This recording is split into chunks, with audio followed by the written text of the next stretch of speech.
Blake rolls to his right, looking to throw, sets up at the 10. It's caught! Riverton wins the football game.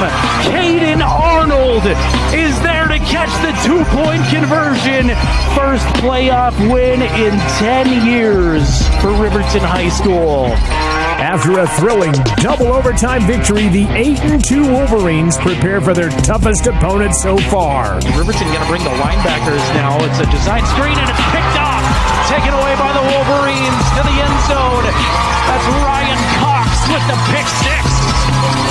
Undefeated Star Valley stands in the way of a championship appearance for the Wolverines. There's something special going on with this team. I don't know what it is. I can't really even put my finger on it, but it just seems like we face adversity and then we just find a way to bounce back. The countdown to kickoff is on. Blake going to empty out the backfield. 5 receiving targets. He'll go across the middle looking for Arnold. He's got it at the 5. Caden Arnold to the end zone. Touchdown, Riverton. From Afton, here's Jared Anderson. And a very good Friday night, a semi-final kind of Friday night. Welcome to beautiful, chilly, but beautiful Afton, Wyoming. I am Jared Anderson as we are high atop the stadium here. Fans not yet quite filing into the stadium, but should be a big crowd, a spirited atmosphere for semi-final football. Riverton Wolverines, Star Valley Braves coming up tonight. The winner moves on to the championship game. Riverton, of course, coming off of that double OT thriller, their first playoff win in 10 years. Happy to be here, but now, if you're a Riverton fan, and I think I speak for all Riverton fans, you want more. But standing in their way, their toughest challenge by far this year, undefeated Star Valley. They've been number 1 all season long. Take the Cody game out of it, and it hasn't been really close at all with any other Wyoming opponents. Got to go back over a year to September 8th, 2023 to find the last time Star Valley football lost a game. That was to Sugar Salem, Idaho. Last loss to a Wyoming opponent was in 2022 against Cody. Last time they lost to somebody not named Cody was in 2021, over 3 years ago now, when they lost the game at Jackson. What I'm saying is Star Valley football is good and has been good for some time. Back-to-back state champions. McKay Young, in his 8th year as head coach for the Braves, has led this team to 5 championships in those 8 years. He has an overall record of 84-18. But as they say, anything can happen this time of the year. So you never know. Riverton and Star Valley coming at you in 1 hour. This is the Porter's Tailgate Show, made possible all season long by the great folks at Porter's Supply Company, your home for stoves, spas, pellets, and more at the corner of North Federal and Sunset in Riverton. We have an absolutely packed hour. I'm not even sure we're going to get everything I've got planned for you into the next 60 minutes. So let's try to get right into it here shortly. We will chat with David Settle, who is the mastermind at wyopreps.com, and he is also, of course, the voice of the Wyoming Cowgirl basketball team. But we'll chat with David about high school football playoffs, not only in 3A, but we'll bounce around. Du Bois played earlier today representing 6-man football, and we'll get David's thoughts on some playoff matchups here and what he expects for the championships in each respective class. We'll also chat with Duke Dance, who is the voice of the Star Valley Braves from SVI Media. Get the opponent's point of view. We haven't seen Star Valley yet this year, so it'll be good to catch up with Duke. Your Wolverine weekend is coming up as we take a look at all the different activities and athletics going on at Riverton High School. We wish our girls swimmers the best of luck this weekend, headed to the state championships. We'll let you know all about some of the qualifiers and some other activities happening over the next couple of weeks at Riverton High School. A couple of Wolverine players will join us on our athlete spotlight a little bit later on. So will head coach Mark Lenhart. That's all coming up on the Porter's Tailgate Show. We're glad you're here for what should be an interesting night of football, and by the end of the night, we will know who represents Class 3A in the state championship game. David Settle from WyoPreps.com gives us his thoughts coming up in just a couple of moments as the Porter's Tailgate Show rolls on. 105.1 Jack FM. Audio coverage tonight on County 10's YouTube channel. Disclaimer right off the top. Reminder for you, unfortunately not able to show video of these postseason games. That is a Wyoming High School Activities Association rule, but we will have the scoreboard updates for you. We'll give you all the play-by-play on County 10's YouTube channel, where we invite you to join us on the chat conversation, cheer on the Wolverines or whomever you're rooting for tonight there. Interact with one another. We'd love to incorporate you in the broadcast and welcome our audience on 105.1 Jack FM. Porter's Tailgate Show rolls on next from Afton. Get your game day started right with the Porter's pregame show and make sure you're ready for outdoor adventures. Porter's has everything to make this sports season great, from luxurious spas to top-notch grills and inviting fire pits. Porter's has everything you need to elevate your gatherings. Best of luck to all the Fremont County teams this season from Porter's Supply Company. Stop by their store at North Federal and Sunset in Riverton, or explore their wide selection online at portersmvs.com. Game on. The stadium is buzzing with excitement as our local student athletes take the field. State Farm agent Tyler Watson is proud to stand behind these dedicated individuals on their journey to success. Let's make this season one never to forget. At State Farm, we're here to celebrate the present and protect your future. Proud supporter of Wolverine Athletics. Your State Farm agent Tyler Watson, 618 East Washington in Riverton, 856-4118. Go Big Red. Gambles & Lander is a proud sponsor of the student athletes and athletic programs all across Fremont County. With new items arriving daily, it's a good time to check into Myers Gambles for all of the best items for your home. Shane, Alicia, and crew will help you find exactly what you're looking for. And chances are, it's in stock today. Delivery is available in Riverton and Lander. Turn around and shop in town. Myers Gambles, 420 Main in Lander. Turn around and shop in town. Wyoming Catholic College are proud sponsors of student athletes and programs across Fremont County. Wyoming Catholic College forms students through the rigorous immersion in the primary sources of the classic liberal arts tradition, the grandeur of the mountain wilderness, and the spiritual heritage of the Catholic Church. Grounded in real experience and thoughtful reflection, our graduates love truth, think clearly, and communicate eloquently, engaging with the world as it is. Submit your application online at wyomingcatholic.edu/admissions/apply.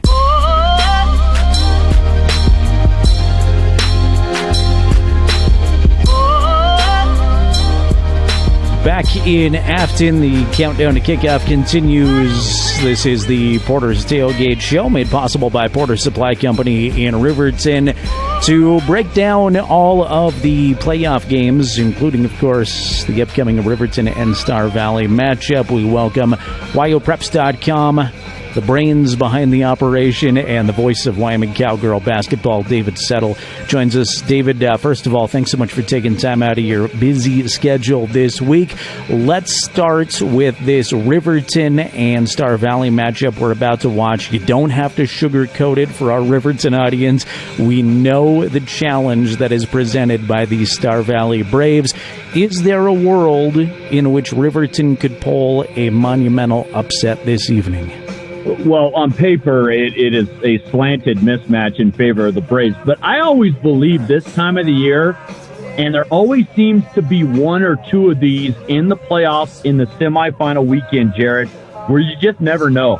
And I did talk with Mark Lenhart last week. It was kind of one of our, playoff spotlight games. I don't want to call it a game of the week. And I know even PAL coach Chase Kitzler said, I don't like game of the week term. And I kind of agreed with them. That's why we use more of the spotlight. Was, Mark said, we really got a young team, only playing 5 seniors, I think he said, rest or juniors, start 3 sophomores even. And so he was even a little surprised at how well they did, sitting at 7-2. He knew it would be a battle seeing PAL again. It turned out to, in my estimation, the best game of the quarterfinal or first round of the playoffs last week. But I think that type of a win and the way that they have won some games throughout this year, Jared, I'll be honest with you, I think that can kind of, I guess, really bring a team together even further. You know, just that gratification can really lock in a team together. And they have found something in terms of winning some tight games. Now, I don't know necessarily if it's going to be a tight game because you've got so much to look at with Star Valley, who, in my opinion, might be the best and most all-around team in the state, regardless of class, and especially at the 11-man level. But I think Riverton has a chance. I think they've got to find a way, somehow, to control the clock and sustain drives. Those are the two biggest things that I can think of for Riverton to have a fighting chance against the Braves. You have to keep that offense off the field, and you've got to be able to convert some third downs, maybe some fourth downs in this game. So that would be where I start. And I say that, and it's not very easy to go up against the Star Valley defense either. I mean, you just look at some of the numbers. Not only are they up there offensively, but defensively holding teams to 4 yards per attempt, giving up 11 points per game. I mean, there's a reason why they've won consistently, and they're on a nice little win streak here. Star Valley, go back to the state championship game where, I think if it hadn't been for an injury, they surprised the Cody Bronx 2 years ago. Last year, they really dominated the championship game. This year, it was an interesting shootout in the first half, and then after they were down, I think 7, they scored the next 31 in the game and won the game kind of going away. So this is a very well-oiled machine in Star Valley. McKay Young does a fantastic job, but if there's a guy right now, I think, in the state, given his pedigree of success, that could put something together, I think it's Mark Linhart at Riverton, honestly, Garrett. Yeah, good point, as always. You prompted a wacky question in my head there with your 3A response. I was going to move on to 4A next, and I think the general consensus is what Sheridan is doing is going to make them the favorites there, but Star Valley and Sheridan, if those two met up on the field, what do you think would happen? Well, Sheridan's got the speed like nobody else might have. I just think from an execution standpoint, I think Star Valley might be a slight favorite. It would be a really entertaining matchup, in my opinion. You have two great programs that have seen a lot of success here recently, and I think what people tend to overlook is how much some of these other players on the roster get experience at the varsity level because they're blowing out a lot of teams. So I think that lends itself to, we're playing a lot of seniors as starters, but you forget, when you're up 48-0 or, however much the score is, all these backup guys are getting valuable time. And a lot of times they're the ones that are in the game when the other team's varsity might be scoring. So that's a tough one for me to call. I can't overlook what Sheridan's done, winning 41 in a row. But Star Valley, to me, might be the better all-around team this year. Not taking anything away from Sheridan. I'm not quite sure Sheridan's quite at the level they have been at the last couple years. And when I saw them in the regular season game, I was impressed with them, but maybe not quite overwhelmed like I had been the previous couple of years, if that makes sense. This Star Valley team, I think it would be a terrific game, and I think Star Valley might get them. David Settle from WyoPreps.com, the voice of Wyoming Cowgirl basketball, on the line with us. Let's move down a little bit to Class 2A. You've got a couple of Friday afternoon games. Mountain View and Bighorn are the home teams, challenging Cokeville and Lovell, respectively. Is there an upset there, or are we bound for Mountain View Bighorn, you think? Well, I would like to say so. I don't know the status. I have not seen or heard anything on Justice Platts, the quarterback and the do-it-all guy from Mountain View that triggers that offense. He got hurt early in the game last week in the first round in that 40-0 shutout. They didn't need him against Wheatland, but they need him against Cokeville. Marty Linford's squad, and we all know Cokeville. You've been around this state long enough, Jared, to know Cokeville's going to bring it. What was it, 750-some miles, or I can't even remember what I calculated here. But to go across the state and find a way to pick up a victory, that was unbelievable what they did. in terms of their destination last week at Newcastle. And the West has been more powerful than the East in 2A. But Cokeville could get Mountain View. That was a barn burner of a game in the regular season. And if Platt doesn't go, and if he's not 100%, they could win at Mountain View. And that would be really devastating for Mountain View to lose in the semis at home 2 years in a row. Bighorn Lovell, I think, could be an instant classic. I think these teams have played some classic games. You know, Bighorn won the regular season meeting, but I think Lovell is, after a slow start, I think they figured some things out after the loss to Bighorn and after the loss to Mountain View at home. I think they figured some things out. That could be a classic on Friday up in Bighorn. But I wouldn't be shocked if it's Bighorn Cokeville or Lovell Cokeville, just because of the unknown status of Justice Platts. And I think they're trying to kind of keep that quiet over there in the Bridger Valley. If Platts plays and he can go, then that gives Mountain View a great chance to win that game. But if he's not there, Coach Walk and his staff, I know they've had a week to prepare, but that's still a big adjustment for what they've been kind of counting on throughout the season. And moving over to 1A 9-man, Lingle has been the team to beat. It looks like number one in the WyoPreps.com coaches and media poll most of the year. The East is kind of dominated over there. Lingle appears to be, like I said, the favorite moving in, but any storylines or anything you're watching in 1A 9-man? Well, Big Piney. I mean, I think, I was talking to Coach Moffitt last week before their game against Southeast, and I think they've got a little chip on their shoulder because everybody around the state, and I'll put myself in that, honestly, Jared, kind of overlooked Big Piney. I knew the Caden Clifford kid was back. I know they've also lost some guys during the season for various reasons, but Coach Moffitt was like, we've been kind of overlooked all year, and we're the defending champs. I mean, you got to go through the defending champs. I mean, and they made it to the semifinals.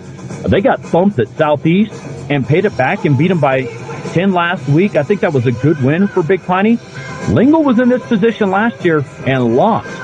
So, and lost to this Big Piney team. So if there's a team that could do it, Big Piney, and I'm Brandon Gifford at Lingle, I'm stressing to my guys like, hey, we've got to go out and execute, and we know what Big Piney's going to do, but you still got to go out and stop it. It's the old Laramie, John D. Ty T formation. You know what they're going to do, but can you stop it? I mean, everybody knows Caden Clifford's going to get the ball. I know his younger brother, Xavier, contributes a lot, and there's a couple other playmakers they have, but everybody knows.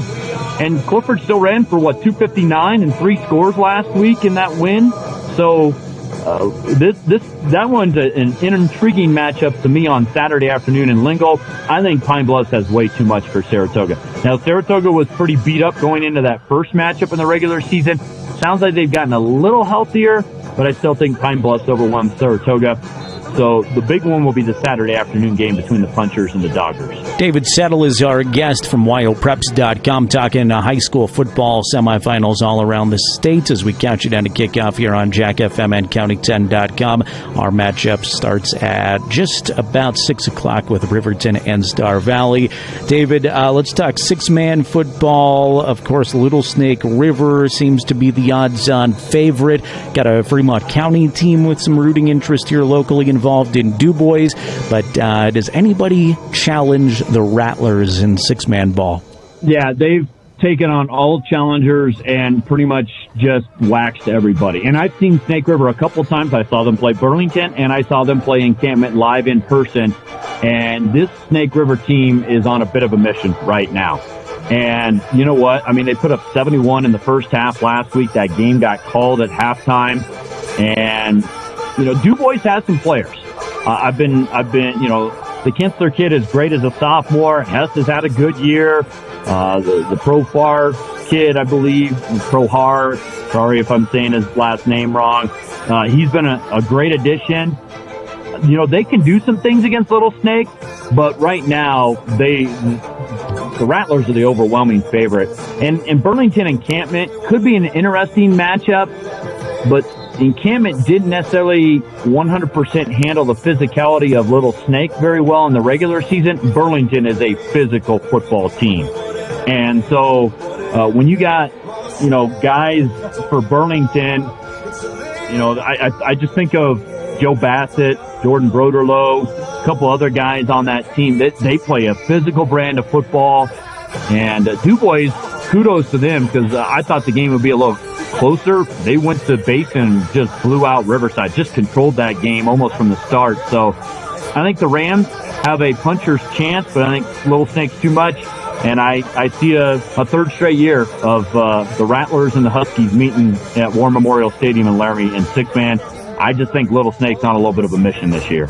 Yeah, no doubt. David, I know you're a busy individual. Folks are going to want to check out wyopreps.com often this week, not only for high school football results, but David's going to be covering high school girls swimming, the state championships happening in Cheyenne. We'll talk a little bit more about some of the Lady Wolverines competing coming up on the Wolverine weekend in a few moments, and state championship volleyball going on. Shoshone is representing Fremont County there, so he's got previews, scores, and more at wyopreps.com. And then, of course, David's back with the Wyoming Cowgirl basketball team this Saturday. They are at BYU. You can listen to that game over on our sister station, KOVE 1330 AM and 107.7 FM. 2 o'clock is the tip-off for the Cowgirls and BYU tomorrow.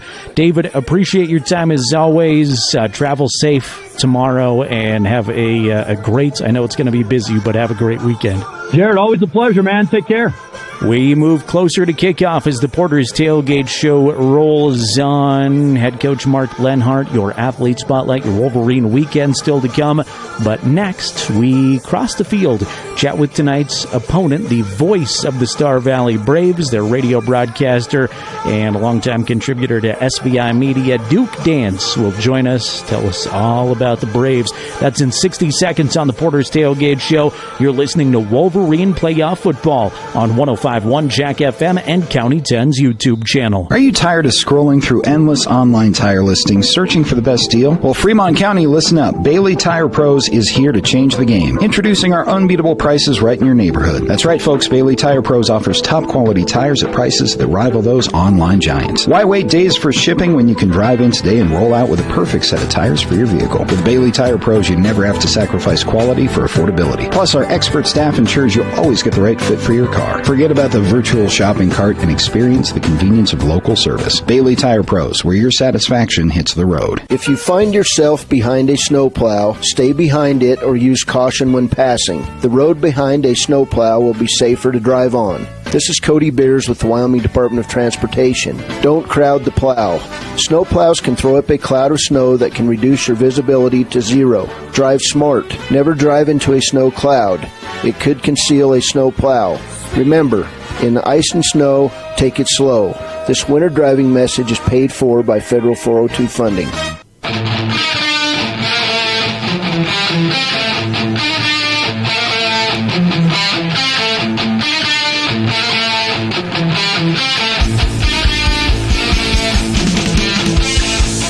Semifinal playoff football coming up in about 40 minutes or so.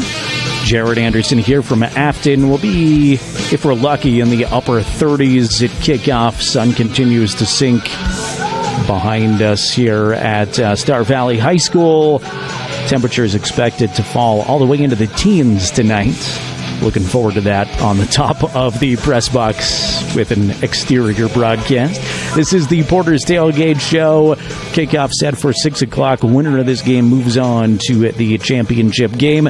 Let's meet the Star Valley Braves. You know they're 10-0. You know they've been number 1 in 3A all season long, but let's hear a little bit more about the Braves' success. And to do that, we bring in via telephone the voice of the Braves. He'll be on the call tonight for SVI Media. Mr. Duke Dance joins us. Duke, appreciate you taking a few moments as always. How's morale around this team? I imagine the last few years, a 19-game win streak, things are pretty good if you're a Star Valley fan. Oh, yeah, absolutely. I mean, anytime you're back-to-back defending state champs and coming into the semifinals undefeated, yeah, I'd say morale's pretty high, Jared. I think the team is feeling good. Some unfortunate injuries like most teams have at this point in the season, but I think overall the Braves are confident, and yeah, they're hoping to go for a three-peat this year is the hope. This might be a strange question because naturally teams sort of get better as the year goes on usually, but is this team improving week to week? You started out so well and are undefeated. Do you get the sense that they continue to get better every single week? That's a good question. I think this team has been focusing in on certain aspects with every game. They're certainly getting better. They're certainly improving. Their depth has been tested because of some key injuries. But they've been able to keep the next man up mentality, and it's such a senior heavy laden team, 22, 23 seniors again this year for Star Valley. So the depth is really strong, but as I've watched this team from week to week, some games will have a big rushing emphasis, right? Against the opponent, we'll see kids come in and just spread the ball around on the ground attack. And the next weeks, there'll be a lot of pass emphasis, and we'll see Smith McClure and all these great wide receivers just have a field day out there. So it's almost like Coach Young and the staff each week is trying to focus on one aspect of their game, right, and work on that with the ultimate goal, assuming that they can take care of business against a good Riverton team, which is no gimme at all, then the ultimate goal to potentially see Cody in the state championship again and have all those individual aspects of the game fine-tuned. You don't necessarily have to sugarcoat things for our audience, because I know Riverton fans feel fortunate to be in this position and know how good Star Valley is. But I'm curious, from your perspective there, what the Star Valley thoughts on Riverton are, a team that's improved dramatically over the last couple of years and having a pretty good season themselves. Is there any worry from the Star Valley crowd about this game? From the fan base, I don't know that worry is the right word. You get into the playoffs, and I think everybody understands that anything can happen. It wasn't that long ago, 2018, I think, around that time, Star Valley had an undefeated season heading into the postseason, and they were upset by the Cody Bronx. That time, Star Valley was heavily favored, and Cody came to Star Valley and beat the Braves. And Coach Young is always reminding his team and the culture of this program, nothing is a gimme in the postseason. And, we went to Riverton a couple of years ago and played the Wolverines. It was an early game on a Friday afternoon. It was an early kickoff time. And Riverton had struggled that year, and it was a game where Star Valley went in and just kind of rolled. And then after that, Coach Leonard took over.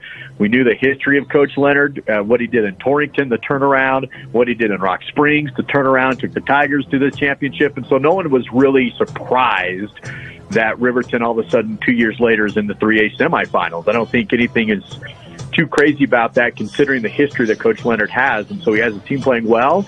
I think it's a good Riverton team, and you never know. I mean, you got to show up and play. That's the way you have the game. Yeah, absolutely. For our Riverton audience who hasn't had the opportunity to see Star Valley maybe at all this season, I know you got a list of them, but who are some of the key playmakers? Who are some of the names that we should be watching for as the game progresses Friday night? Well, it all starts with Smith McClure under center. For those that have followed high school football, you might remember the name Taps McClure from a couple years back. Smith is his younger brother. He's a senior now, a 2-year starter quarterback. Got a great arm, very athletic. He's actually the fastest kid on the team, and he's playing quarterback, and so he's kind of that true dual threat type of player, and he has a great arm. And then you combine that with some outstanding receivers around him, with number 3, Bryson Neal. He's a senior this year as well. Cooper Lancaster was having a fantastic season, but unfortunately he's out with a collarbone injury for this game this week. But just a lot of great weapons around him. And then the running game, just so much depth at running back with kids like Grant Thompson. We'll see some Tayton Titzer a little bit maybe in the backfield this upcoming week. Riley Erickson, Jaden Coons. And that's just a few of them. So offensively, there's just a lot of weapons, and those front guys on the line have done such a good job controlling the line of scrimmage. So offensively, those are just some of the names that you'll hear Eli Matatia, he's a junior running back, linebacker, and he's been causing problems on all sides of the ball. Roman Erickson, he is a sophomore, and he started getting some offensive reps early on in the season. But recently we've seen Roman start making some big plays on defense. And then also watch out for number 24, another sophomore, Travis Thompson. He's a guy that's filled in the depth chart due to some injuries, but he's having a great year as a sophomore as well. So kind of on both ends, the seniors to sophomores, they've got some names there. I'm sure you get asked this all the time, and I may have asked you this last year, but where does all this depth come from? Is this just a football program where kids out there see the success and grow up wanting to play football? Do you just have access to very large, skilled individuals out there in that area of the state? Where does it all come from? Yeah, it's just the culture of the program, right? Coach Young has done such a good job of building up this culture that kids want to be part of. And it's so much more. I mean, obviously they're having success on the field, but it's so much more than that. The team chemistry is there, the culture of the program, the things that they do in the off season, the camps, the service projects that they do throughout the year, the team building activities that they do. Kids just love to play football in Star Valley, and it's not because of just the games and the winning and the state championships that they've had recently. It's the culture of it, and it's kind of that identity of Star Valley football that we're going to come out and play well, but we're also going to have a great time doing it and building these young men into men for the next generation and focusing not just so much on a win-loss record, but preparing the men for the next stage in life so that they can contribute to society and hopefully be something good after high school as well. And Coach Young has done such a good job building that culture that the kids want to be part of it. Duke Dance with us, voice of the Star Valley Braves, SVI Media. What do you expect the atmosphere to be like Friday night? I know it's going to be chilly, but either way, the last home game of the year for you guys, do you expect a big turnout of fans and students? Yeah, we've had a great turnout this year. We'll see how it goes. Attendance was down a little bit last year with our kind of first legit, real cold home game of the season. It's been such a nice fall weather-wise, so we'll see how things go. But we have new bleachers at Star Valley High School this year, so they're bigger. And maybe those visiting fans from Riverton that make the trip over will notice that. But even then, we still have a lot of fans that kind of bring the tailgate inside the stadium, if you will. And you'll notice around the east side, there's some canopies and people with grills and portable fireplaces and that kind of thing out there. It's Friday Night Lights, man, Jared. It's nothing like it. People turn out for it. Yeah, it's a great atmosphere as always. It might be a weird one to leave you on, but before I was having a conversation with you, I was on with David Settle from WyoPreps.com, and he said, looking at this game, that he'd put Star Valley against anybody in the state and probably say the Braves are the favorite. And I said, what about Sheridan? Do you think your Braves can compete with Sheridan if that matchup would ever take place in some kind of weird alternate universe? Do you think they could take it to the Bronx, who have now won like 41 in a row? Yeah, what a great question. We talk about that ourselves internally here at SBI Media all the time. Like, how cool would it be just to watch the game between Sheridan and Star Valley? How cool would it be? I've asked some of our players that question. I know this year I usually save that question for after the state championship game, win or lose. But in previous years, I know the team has felt confident that they could hang with a team like Sheridan. The players certainly feel that way. Sheridan has been such a gauntlet this year and what they have done. And not just that they have won those 40 games, but I think, in college football, we're talking about style points all the time, right? Not just winning the game, but how you win the game. And Sheridan has just been so dominant, no matter who they've played, even those upper echelons of 4A teams, they've just dominated them. So I don't know. That's a good question. I think Star Valley certainly has the numbers, the depth. If anybody's going to do it, I think Star Valley has the best depth to hang with a team like Sheridan. But, oh, man, to see that game, I don't know what the admission price would be, but I'd be willing to pay it. I think it'd be great. We got to figure that out for charity or something if you both end up right? winning. Awesome. I appreciate it. SVInews.com is the website. You can watch Star Valley there. Are you and Dal doing state championship games again this year? Yeah. So SBI Media has been subcontracted out again. It's still that NFHS network thing where you have to watch those games, of course, on the network. But SBI Media will be out at the War Memorial to produce the broadcast for all 5 state title games. Perfect. We'll be watching along with you there too next week. But appreciate all you guys do. It's a fantastic product, as everybody out here knows too by now. But keep up the good work and best of luck with everything going forward. Appreciate you taking a few moments to join us. Absolutely, Jared. Thank you. Best of luck. Duke Dance from SVI, the voice of the Star Valley Braves. Appreciate his time as always. We move forward closer to kickoff tonight, 6 o'clock. It will begin with the 3A semifinals. First time Riverton's been here since 2014, hoping for a chance at a big upset and to head to Laramie next week. Kickoff is getting closer, but first we'll get into your Wolverine weekend, your athlete spotlight, and a conversation with head coach Mark Lenhart. This is the Porter's Tailgate Show. You're listening to Wolverine Football on 105.1 Jack FM and County10.com. Fremont Chevrolet GMC Riverton, where we exceed your expectations and deliver the best service possible. Located on Federal in Riverton, we're here to make local car shopping fun again. Explore our wide selection of new and used Chevrolet and GMC vehicles. As truck and trailering experts, we offer a variety of options tailored to your needs. Experience exceptional customer service and competitive prices. Visit our website at FremontChevyGMCRiverton.com to find your next vehicle today. Myers Gambles is your one-stop shop for furniture, mattresses, and appliances in Lander, Wyoming.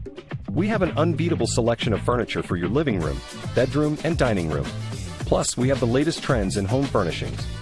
Our mattresses are comfortable and affordable, and our appliances are built to last. Whether you're looking for a new TV, sofa, or refrigerator, we have the perfect finish, style, and function for your home. Visit us at 420 Main Street in Lander, or check out our website, landergambles.com. Today. Porter's Mountain View Supply, your local experts in fire and water. We got everything you need for new installs to accessories, and don't forget our great selection of stoves, grills, and spas. We've been serving Wyoming for over 40 years, so you know you can trust us for quality products and expert service. Visit portersmbs.com or stop by our Riverton or Casper locations today. Porter's Mountain View Supply, located on 750 East Sunset Drive in Riverton.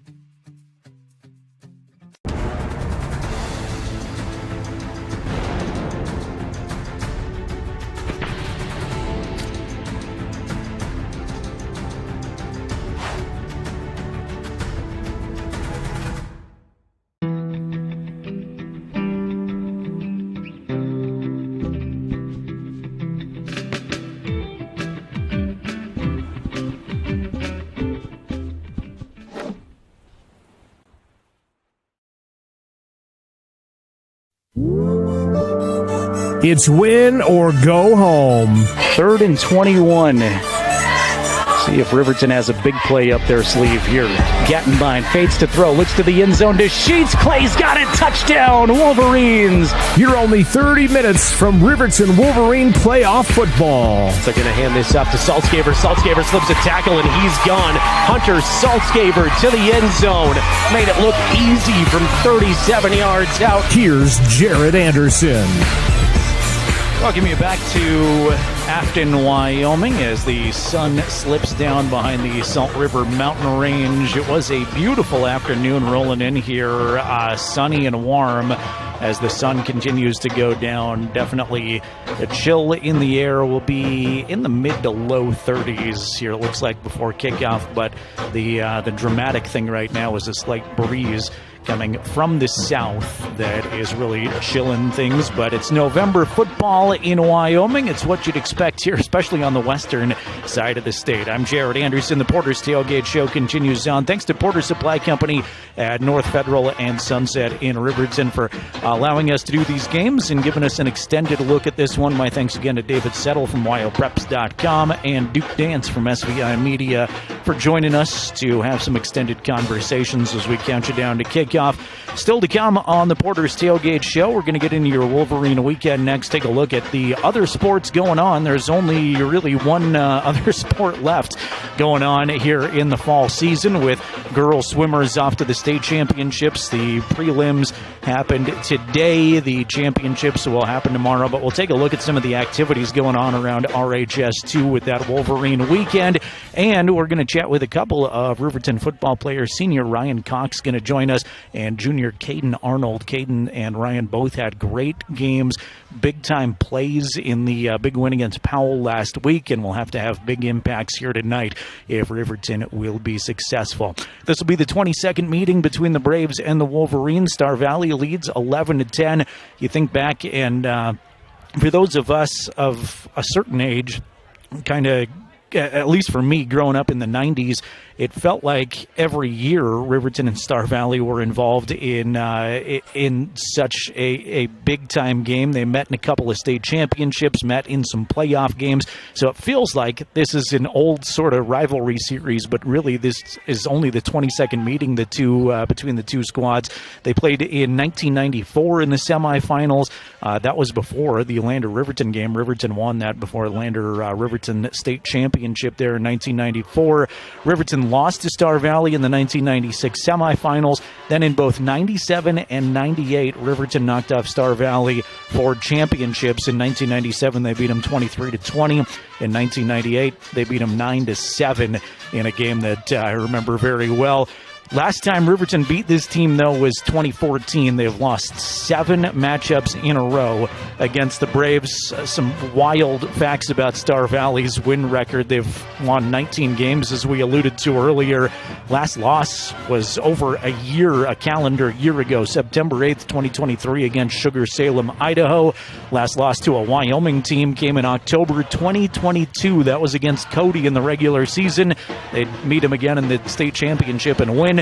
Last loss to a Wyoming team not named Cody, by the way, was in September 21 as they lost to Jackson, but then proceeded to win every other game in the regular season after that early loss to Jackson. McKay Young, by the way, the head coach in his 5th year, in his 8th year, I should say. He's won 5 championships in his 8 years, has been to the playoffs every single year with the Braves. And last week, in the win against Lander here at Star Valley High School, became Star Valley's most winningest coach of all time. He is currently 84-18 in his 8 seasons at the helm at Star Valley. All right, Porter's Tailgate Show continues. Still a lot to get to. Caden Arnold, Ryan Cox will join us, and your Wolverine weekend coming up in 60 seconds. Countdown to kickoff is on. Semifinal football from Star Valley. Riverton High School football is on 105.1 Jack FM and County10.com. Kane and Associates CPAs, we serve clients across Fremont County and beyond with top-tier accounting services. From individual taxes to business consulting, our creative and precise team offers tax management, estate planning, and more. You'll find us engaged and meticulous to ensure each client gets personalized guidance. Visit rivertoncpa.com to learn more about our services and how we can help you achieve financial success. The Tyler Watson State Farm Agency is a proud supporter of Riverton High School Wolverine Athletics. We understand the importance of community, and we're excited to be a part of it. As your neighbor, we're here to help you with all your insurance needs. We offer auto, homeowners, renters, business, and life insurance. So stop in and say hi, or give us a call today. The Tyler Watson State Farm Agency will be here for you.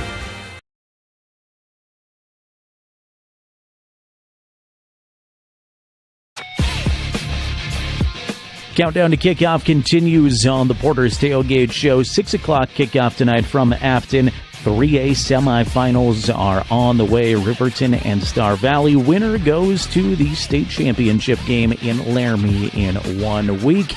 Porter's Tailgate Show made possible by Porter's Supply Company at the corner of North Federal and Sunset. I'm Jared Anderson. Glad you're with us. It's time now for your Wolverine Weekend. Every week we take a look at what's going on at Riverton High School as far as athletics and activities. Things really slowing down on the fall sports front. Volleyball wrapped up their season, unfortunately going 0-2 at regionals last week. They conclude with a 13-17 overall record.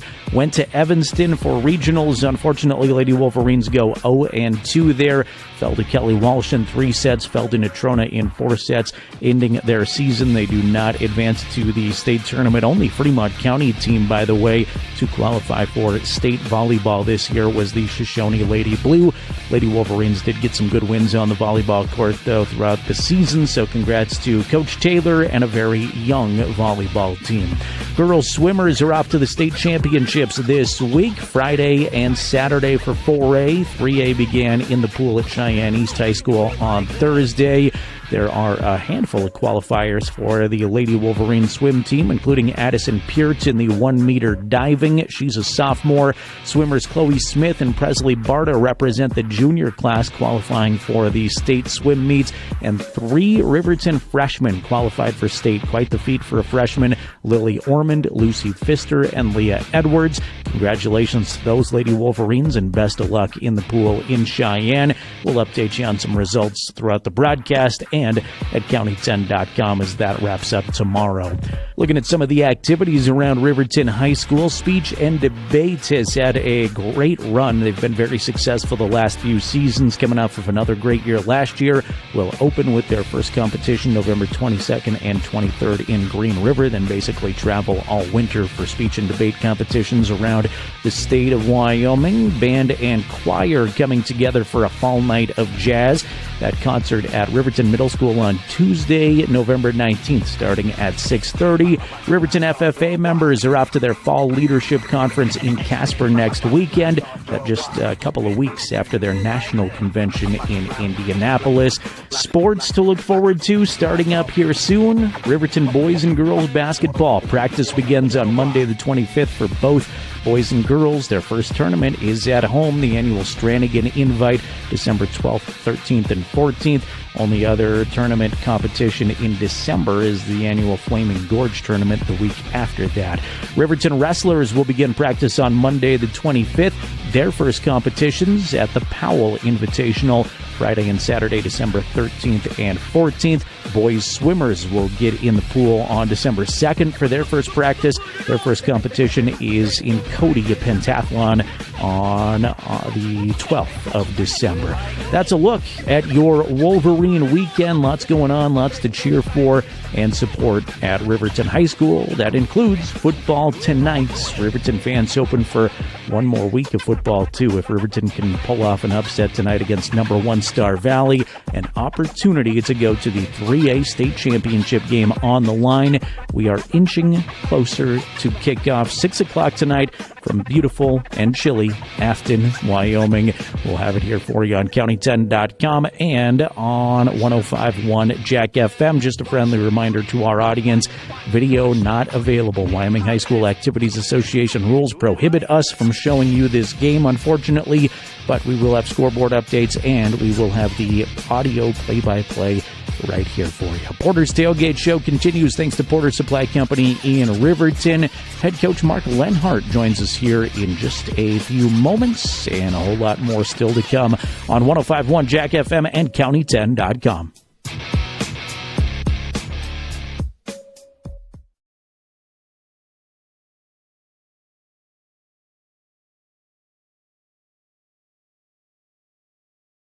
Who is RE/MAX All-Star Realtors?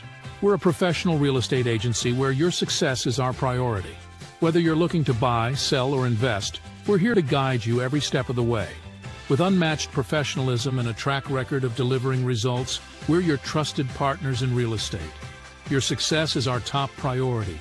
Find your perfect property with RE/MAX All-Star Realtors.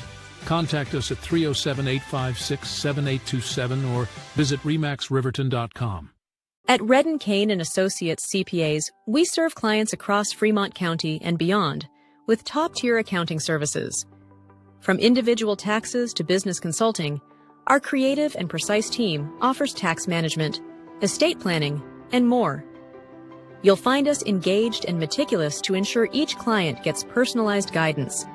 Visit rivertoncpa.com to learn more about our services and how we can help you achieve financial success.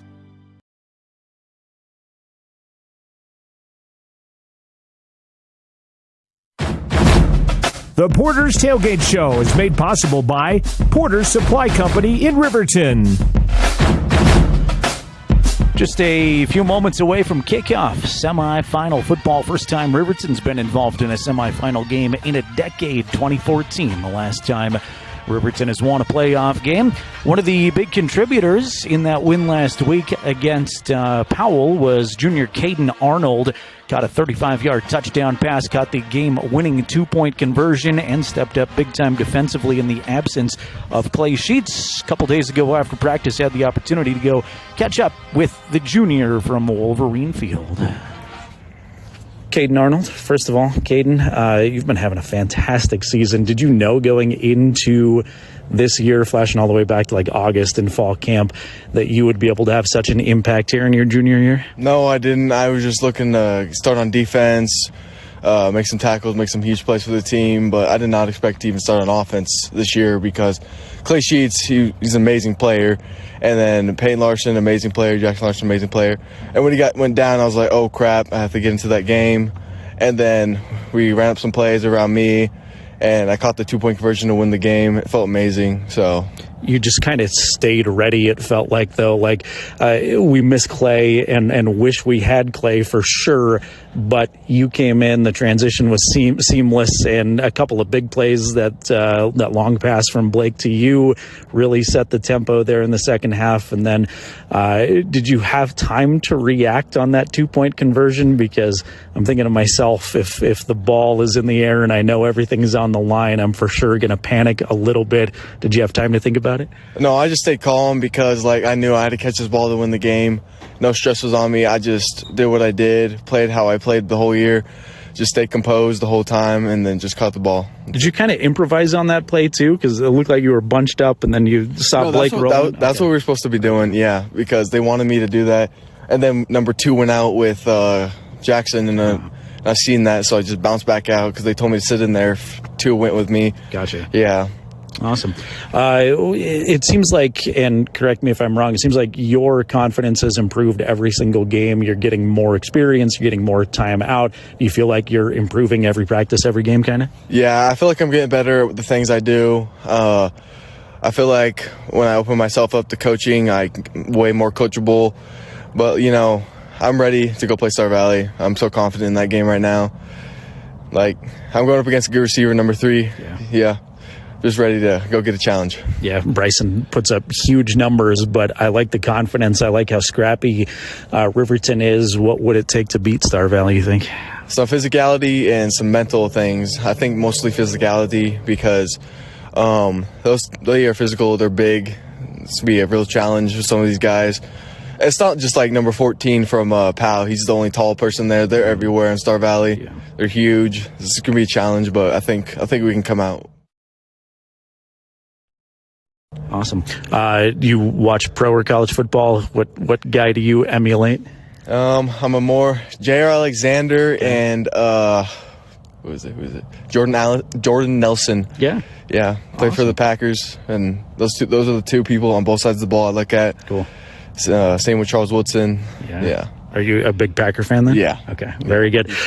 Awesome. You play any other sports besides football? Yeah, I run track, and I don't know if I'm doing wrestling this year yet. Okay. Still deciding on that. That's perfect. I can't think of anything else to ask you, so I'll let you go because it's cold. But I appreciate you taking a few minutes, and best of luck this Friday and going forward. Yep. Thank you. That's Caden Arnold, Riverton Jr. Appreciate his time. We're a little short on time here on the Porter's Tailgate Show, so I'm going to jump right into our next conversation with Riverton senior Ryan Cox. No secret that Ryan has been a big contributor for Riverton the last couple of seasons at the varsity level.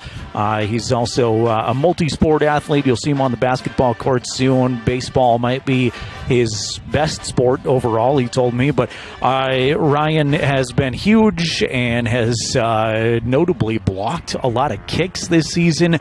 But specifically flashing back to that Powell game last week, had that big pick six to start Riverton scoring in the third quarter and really changed the momentum of that game. Here's my conversation with Riverton senior Ryan Cox. Ryan Cox, first of all, big week of practice. I know obviously you had a good one last week, but how's this week started so far? It's been different for sure. We're missing a couple guys. We lost Clay, obviously, in the last game, and then we found out after the game that Daniel Clausen, our center, broke his hand. So a lot of, not new stuff, but something more basic. We're filling in new spots, and Aiden Sanchez is actually in the hospital right now with an infection, we were thinking. So, yeah, just filling in new spots, and a lot of kids are stepping up. So how difficult is it to concentrate when you know your guys are a little bit banged up right now? It's not bad. Like I said, just stepping up, filling in spots, and we're doing a pretty good job of it, actually. I've been pretty proud of the guys who have been doing the job. So, flashback to that Powell game last week. That was obviously one of the more exciting games I think a lot of folks around town had seen. Have you played in a game quite that exciting? I played in one similar my sophomore year against Lander, that homecoming game, 100-year anniversary. Had them at home. We went into that overtime, and that was wonderful experience. Not wonderful for me, but that was a cool memory of mine. Yep. But that'll be a memory for the rest of my life, that one. Double overtime, Caden Arnold catching that touchdown. That was something to live for. We'll talk to Caden about that, but walk me through the pick six. How good does that feel? Did you know immediately that was a screen when you blew right by the lineman? Walk me through that play, if you will. Yeah, so we practiced it a whole bunch, like retrace your steps and hug the back. And, man, it was just so surreal for me. It felt like I was living in a dream, I scored the first touchdown, me and my brother. He's a skills position, and I got one before him, so that was pretty cool. How cool is it to share some time with your brother now at this level? It's so awesome, man. Memories I'll keep for the rest of my life. It's a blessing for sure. Going into Star Valley, it's no secret that they've been really good for so long. How do you prepare for such a great team, and what do you know about the Braves, having not seen them yet this year? They're a great program. They've been solid for a long time, like you said, and I don't know, I think we just got to go and have fun and go and play the game we know how to play and come out fast and strong. So are you an NFL fan, a college football fan? Not much, no, actually. I was going to ask if there's a guy you watch on Saturdays or Sundays that you try to emulate at all, or do you just try to be yourself? I like Spencer Brown from the Bills. That's that offensive tackle. He's super good. Awesome. Super good, yeah. Which side of the ball do you like being on better? It's about 50-50 for me. I like both. Yeah. I know you play basketball too, but do you play any other sports? Baseball. I want to go play college baseball someday. So, fantastic. Yep. So baseball ranks number one then? Yeah, it does. Yep. Very good. It's been a blast to watch you all season. Hopefully we get another game after Star Valley, but best of luck in the future, and thanks for all the fun memories watching you this season. Perfect. Thank you. Awesome. Thank you. Ryan Cox joining us here on the Porter's Tailgate Show. We are just about ready for kickoff. We're going to take one more break while they play the national anthem here from Star Valley. And when we come back, it'll be time for semi-final football on Jack FM and County10.com.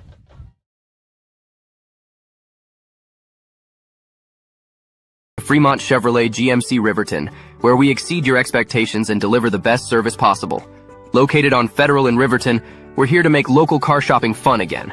Explore our wide selection of new and used Chevrolet and GMC vehicles. As truck and trailering experts, we offer a variety of options tailored to your needs.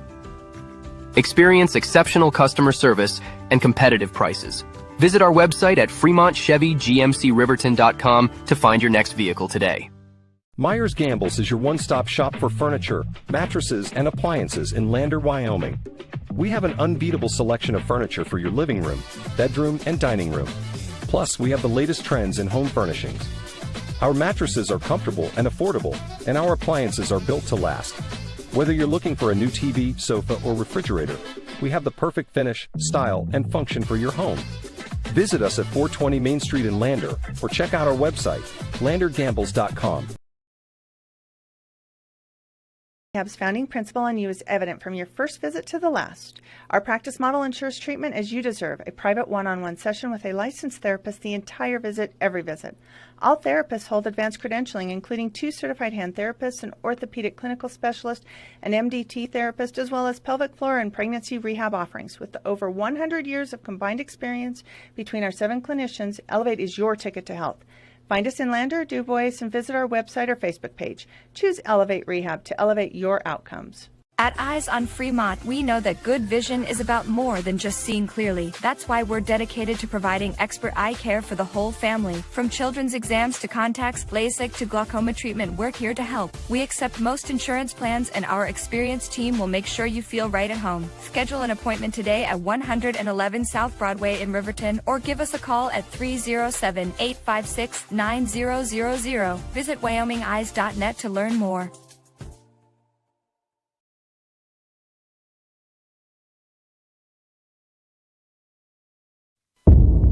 After their best season in a decade, Riverton's toughest challenge awaits tonight. The back-to-back state champion, undefeated Star Valley Braves. Well, on paper, it is a slanted mismatch in favor of the Braves. But I always believe this time of the year, and there always seems to be 1 or 2 of these in the playoffs in the semifinal weekend, Jarrett, where you just never know. On a frosty Friday night in the shadow of the Salt River Mountain Range, the scrappy underdog Wolverines look to stun the entire state. Blake fades to throw, plants at the 45, steps up, wants it over the middle again. It's caught by Jackson Larson. What a catch! All the way to the end zone. Touchdown, Wolverines!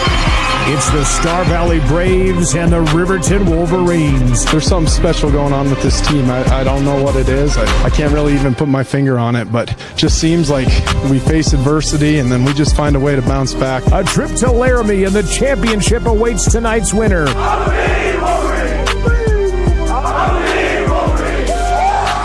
Welcome to the 3A football semifinals. From Afton, here's Jared Anderson.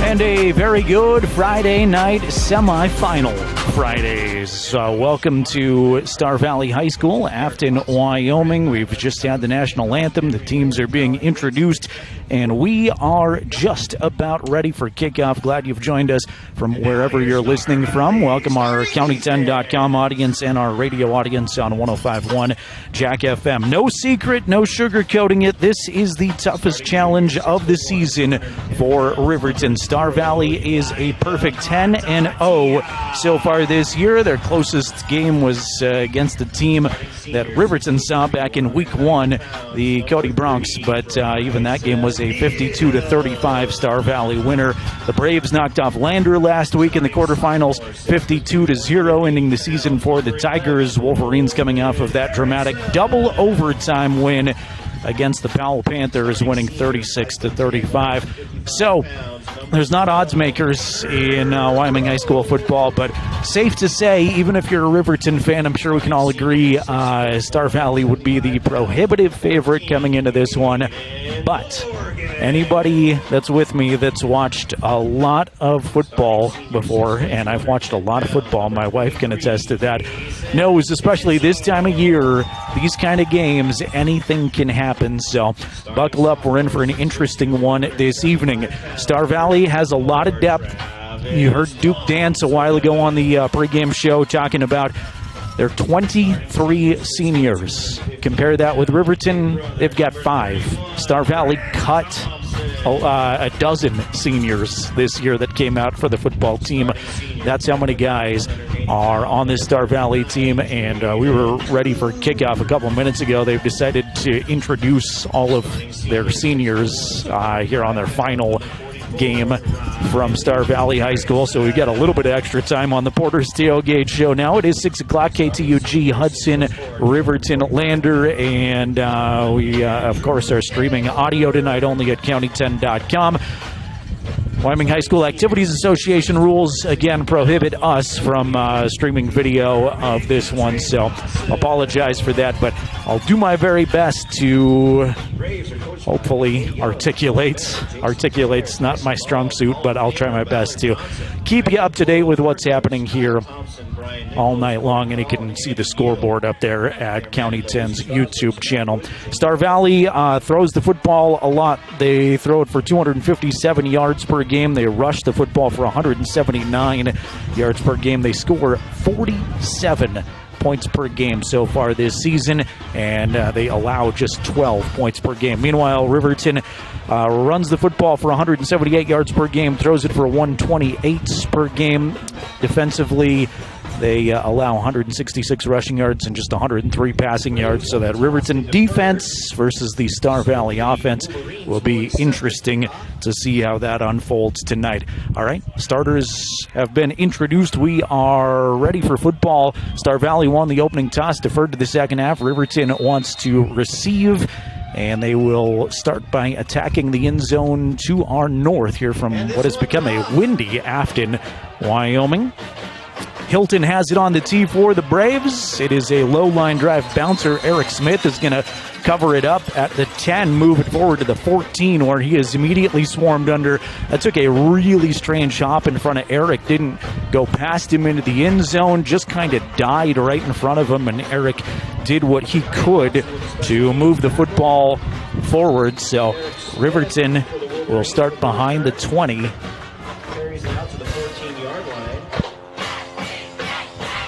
Riverton in their away all-white uniforms, trimmed in cardinal red and black. Star Valley in the home red tops, more burgundy than red, I guess. White pants, Star Valley Brave logo on the side of their helmet. First play from scrimmage for Riverton is a give to Hunter. Saltzgaver tries the right side, nothing doing. Play was blown up immediately by Thompson and a couple other Star Valley defenders. Grant Thompson is a senior that we're going to talk a lot about tonight, both offensively and defensively. Also, Roman Erickson was in on the stop.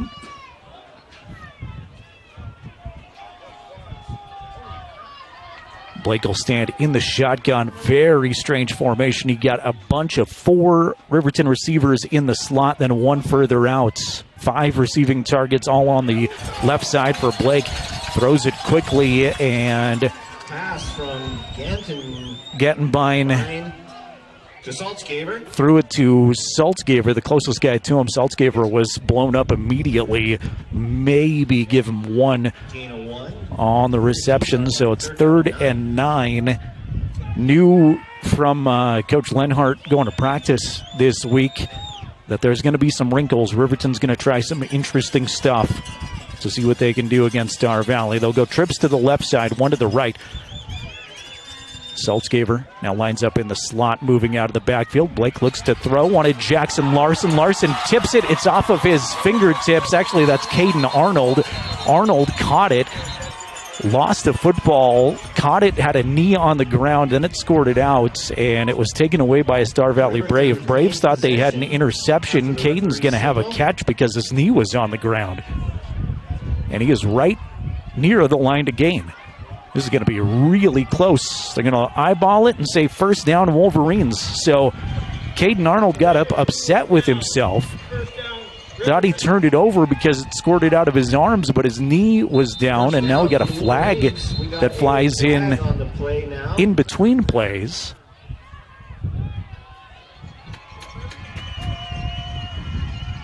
Riverton fans have traveled pretty well, making some noise on the far side, and this might be a delay of game on the defense.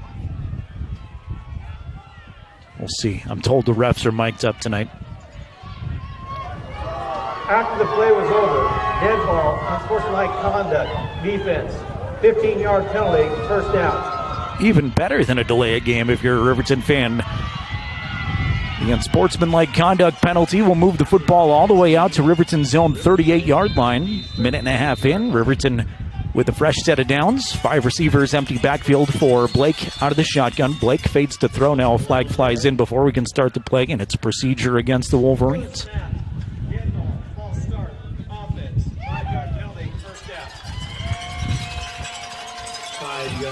And we are at the very top of the press box on the roof from Star Valley High School. You hear that wind whipping through the microphone on what was already a chilly night, and the wind is in true Wyoming style, really just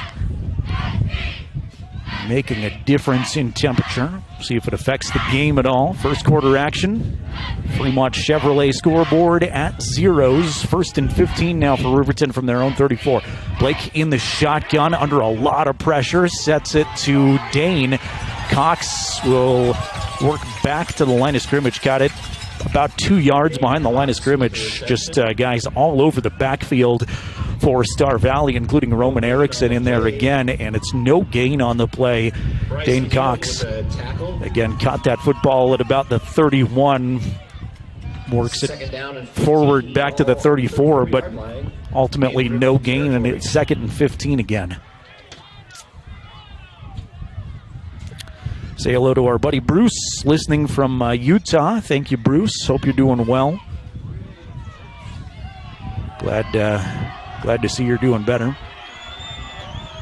Blake's in the shotgun. He's got Saltzgaver to the left of him and trips to the left side. Hand it to Hunter on a delay. Hunter is going to get 1, maybe 2. Not a lot doing there offensively for the Wolverines, unfortunately.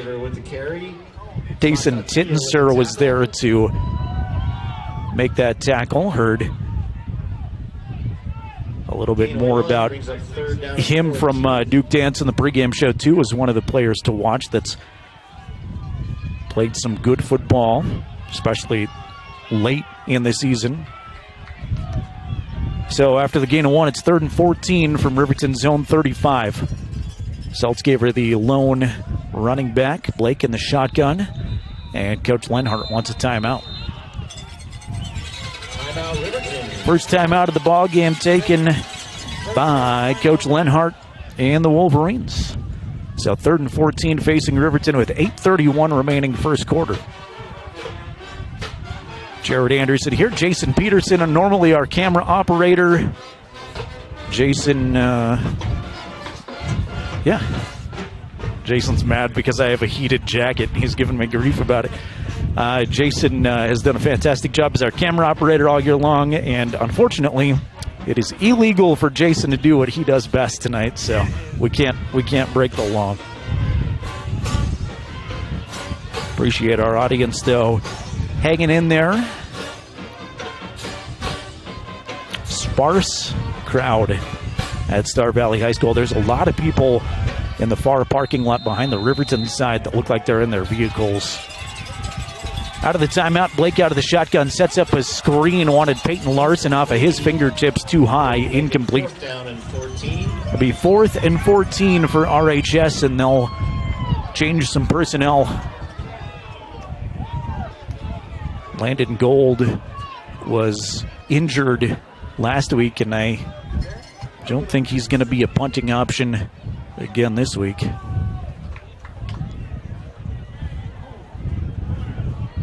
Blake Gattenbein back to kick it away for the Wolverines. Now it's a fake punt. Blake gonna throw it to Arnold. Caden's got it. He's got the first down, and he's into Braves territory. How about that for some early trickery?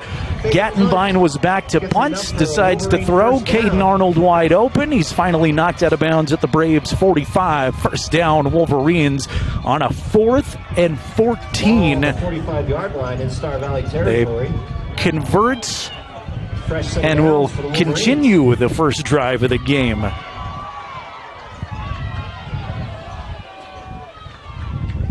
had a feeling, especially after I went to practice on Wednesday, that there were going to be some wrinkles this week, and we've already seen a couple interesting things. Double tight end set here. Riemann on a wing. Yates now comes in motion. 2 receivers out to the right side. Blake going to follow Riemann on the left side. Try to get some space. He's going to keep the pile turning. He comes out of the pile. Still moving with the football. First down, Blake Gattenbein all the way to the 25. Pickup of 20 on the ground. He was stopped after 6 or 7. Big pile of Braves around him. Kept going and somehow squirted out of that pile down to the 25. 45-yard line.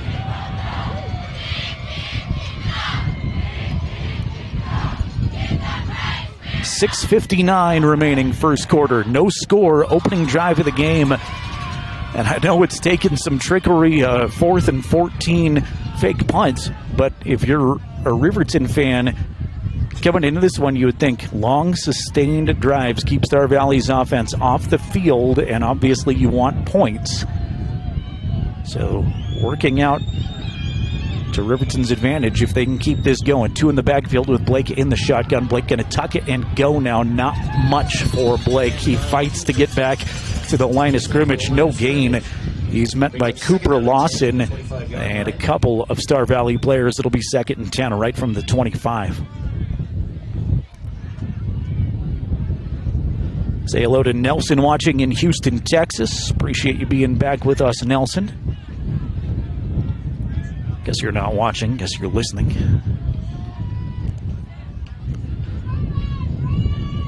Riverton's held the football for 6 minutes of first quarter action now. Blake stands in the shotgun. 2 receivers out to his left side. Now he'll send Saltzgaver out to the right side.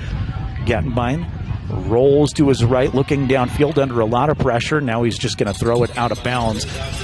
Had a couple of targets that ultimately split out to the right side that he was looking for Hunter, who moved from the backfield out to the right side, deep downfield, and then Braden Martin kind of rolled out in the flat, but they were both really well covered, and Blake with a good decision to just airmail it into the Star Valley bench.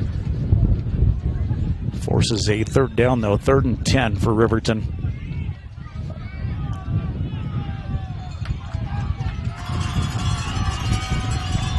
Two tight end set. Jackson Larson in the slot right. Caden Arnold far outside to the right. Blake steps back to throw. Wants Larson. It's caught. Minimal gain. Maybe 4. Call it 5 where they put it. They'll spot it at the 20-yard line. So it's 4th and 5 facing Riverton at the Braves' 20-yard line. Hunter Saltzgaver is going to come on for a field goal attempt, it looks like. With 5:10 remaining first quarter, Blake will take a knee at the 27, hash mark right. It's an attempt of 37 yards. Wind is coming into the action, too, and it's going to be well short. Kick is no good. 37-yard attempt from Hunter Saltzgaver doesn't get there, and that steady breeze that you can hear in the microphone, it is coming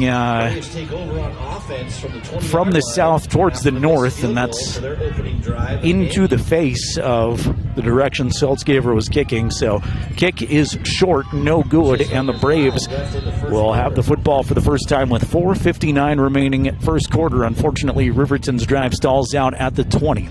Smith McClure, the senior quarterback, goes in the shotgun. 2 receivers to either side. McClure bootlegs out to the right side, sets up once a home run ball, looking for Bryson Neal downfield, and flags fly in. It fell incomplete. Caden Arnold holds his hands in the air, but there was some contact, and a couple of flags come in. They're going to get pass interference on Caden. That is a difficult assignment for anybody, but Caden Arnold up to the challenge against Bryson Neal. Neal, one of the best skill position guys in all of Wyoming high school football. Puts up huge numbers seemingly every week. Neal goes out to the left side now.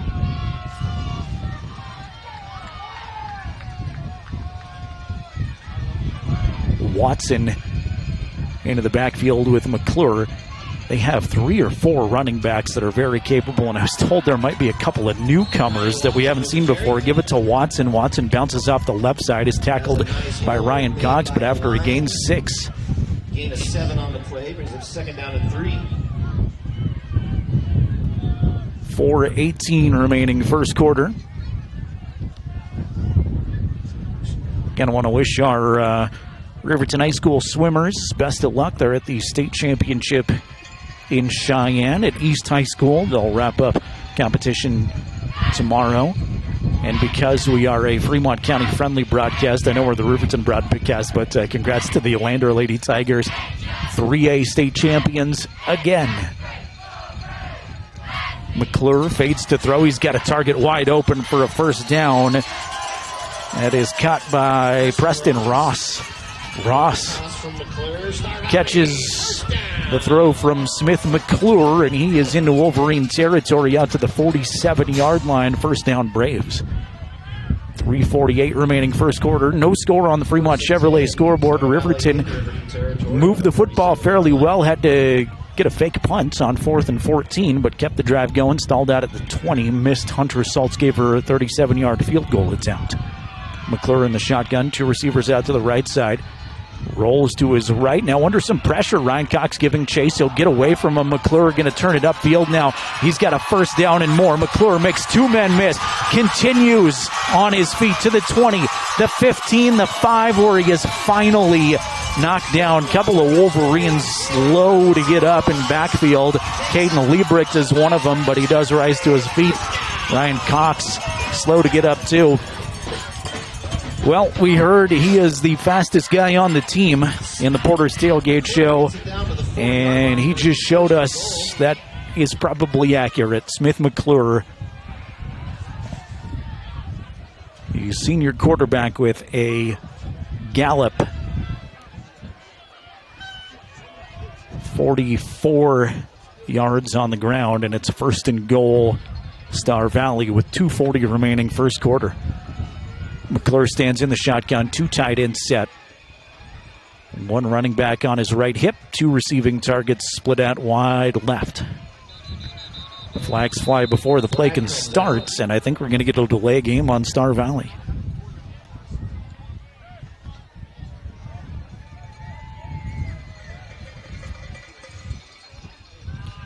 That'll push him back 5 yards.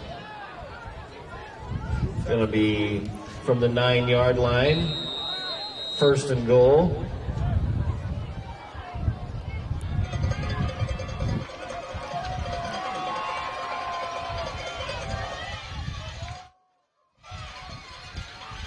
McClure in the shotgun, two tight ends again. He's got one running back with him. Smith will hand it to that running back. Flag flies in as soon as the play starts, right into the Star Valley pile. Caden Liebricht giving chase, stringing out the play. Not a lot of yardage on the play. Looked odd from the start. That's Coons Jaden. Looks like his name should be reversed, but Jaden, his last name. That's a chop block. Shot block against the Braves. On Star Valley. So Braves had it first and goal from the 4. They've had two penalties, and after the chop block, the ball moves all the way back to the 24. Riverton fans will take that. Trips to the right, one to the left. McClure stands in the shotgun.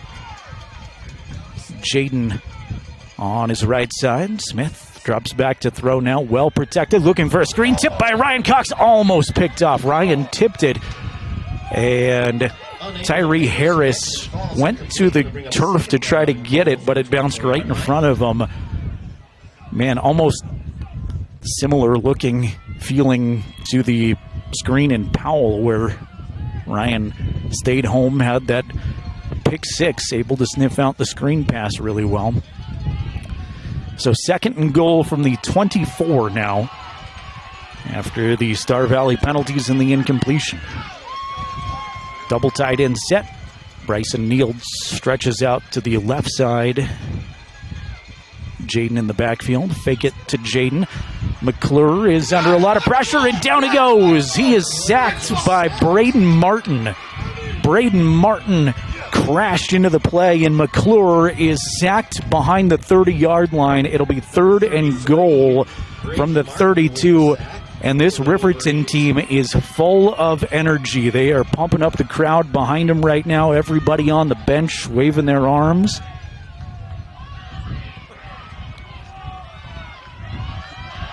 An interesting feeling first quarter here from the semifinals. Third and goal from the 32. Empty set for McClure. We're inside of a minute to play first quarter, and Coach McKay Young wants a timeout. His first timeout. So Star Valley had the football, 1st and goal from the 4. A couple of costly penalties, an incomplete pass that was tipped by Ryan Cox, a Braden Martin sack. And this Wolverine team has certainly come to play here in the first quarter.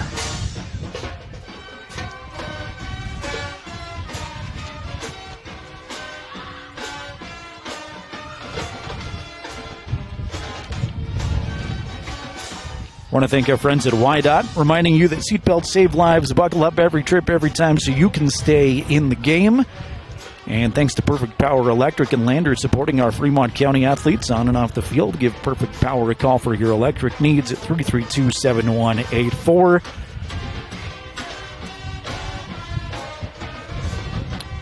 Not sure what you do when it's 3rd and goal from the 32, but if anybody has a play for it, it's probably McKay Young and Star Valley. Riverton looks like they'll rush 3 this time. Smith stands in the shotgun, empty set, trips to the left, 2 to the right. Riverton kind of scattered on defense. Now they're going to send some pressure. Young stands at the 45, single coverage, looking for a target, and it falls incomplete. Step for step with him, Peyton Larson. He wanted Roman Erickson. Was out there the intended target, but Peyton Larson step for step on the coverage, and it is 4th and goal from the Wolverine 32.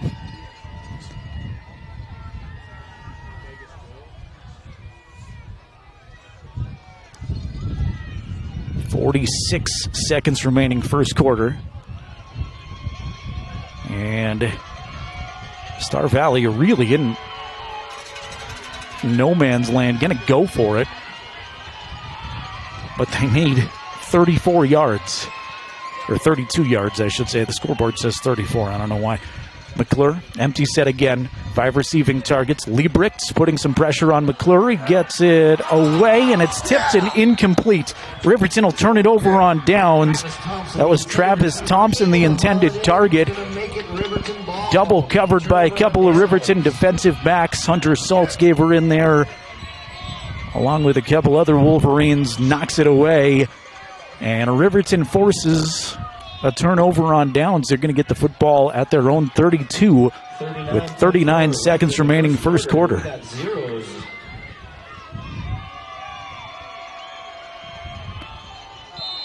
I don't know if you can hear the Riverton fans on our crowd mic across the way, but they are loud and rowdy, ready to go.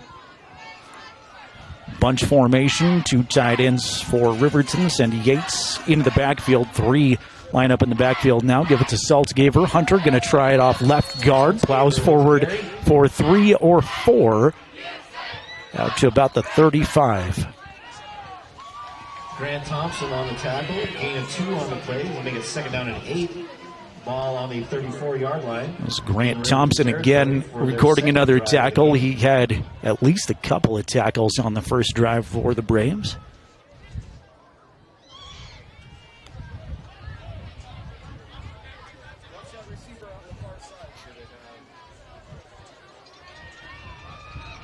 Riverton just going to let this quarter expire.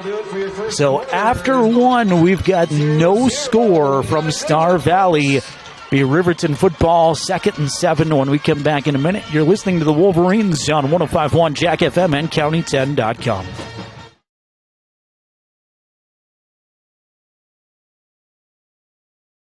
Electric are your trusted electrical contractors in Lander.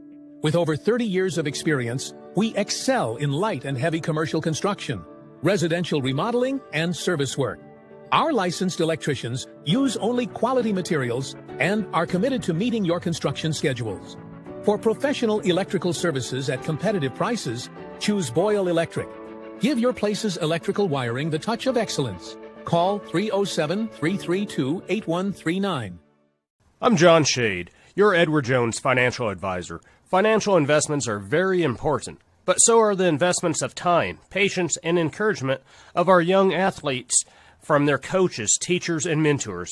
That's why Edward Jones is a proud sponsor of the Lander Tigers on KOVE. Call John Shade or stop by my office at 824 West Main Street for all your investment needs. Edward Jones, making sense of investing. Member SIPC.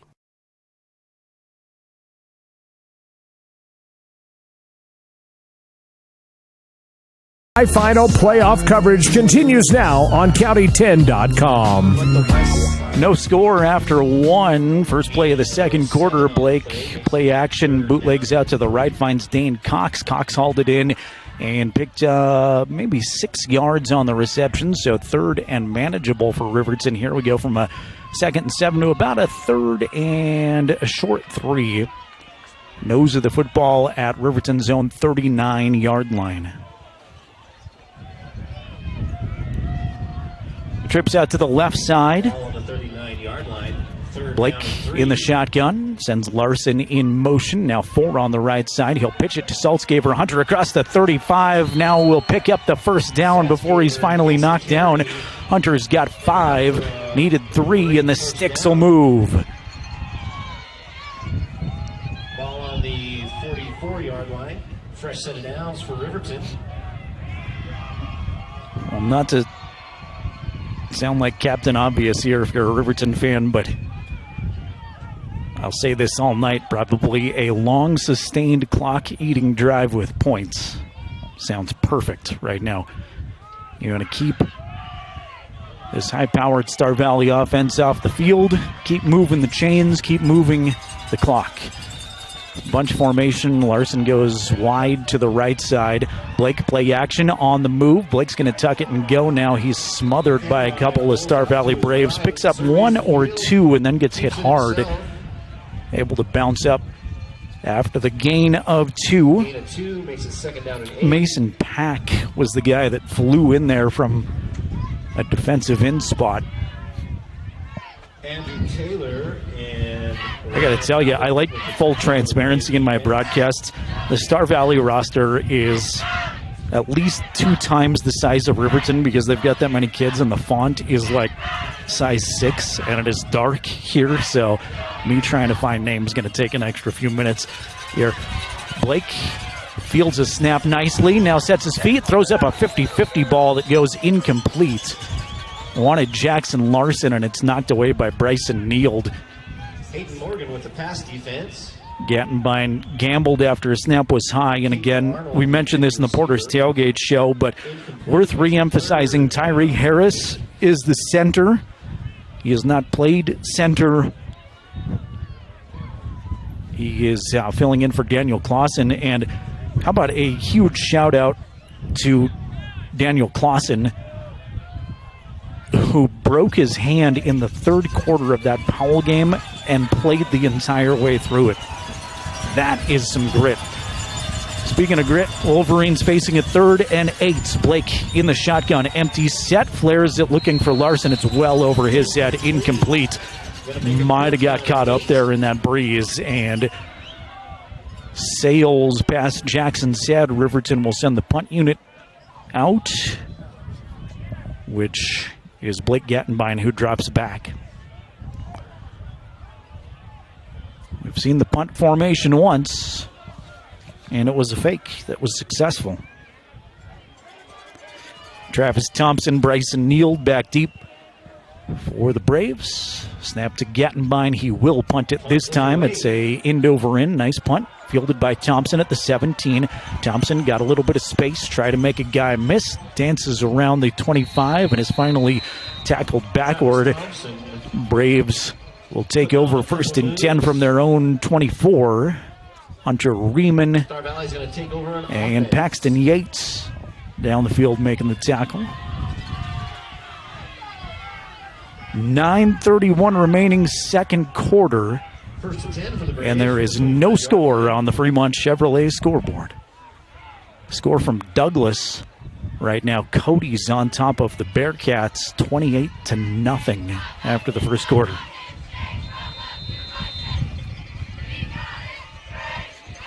McClure will go under center for the first time. I formation.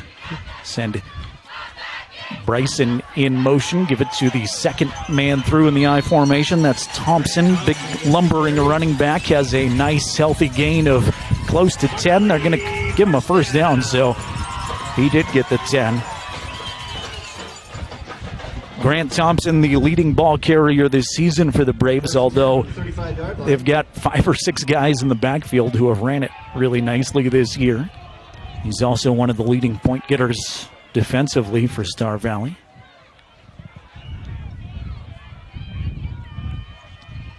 High formation again, 2 tight ends set. Give it to Thompson a second time. Thompson will shake off Ryan Cox, but then runs into a host of Wolverines. Martin is there. Tyree Harris is there. Does pick up 2. And even though Ryan didn't come up with the tackle, give Ryan credit for slowing him down and letting his teammates crash in there and help out.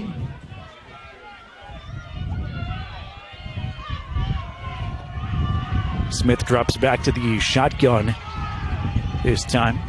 Cooper Lawson, by the way, big tackle for Star Valley out there, is a University of Wyoming commit. They've got 5 players who have already committed to college football. Pitch it to Bryson. Kneeled on a jet sweep, basically, instead of handing the football off, though. They just kind of toss it to him. He's got 6 on the right side. Dane Cox finally brings him down, and it's 3rd and 2.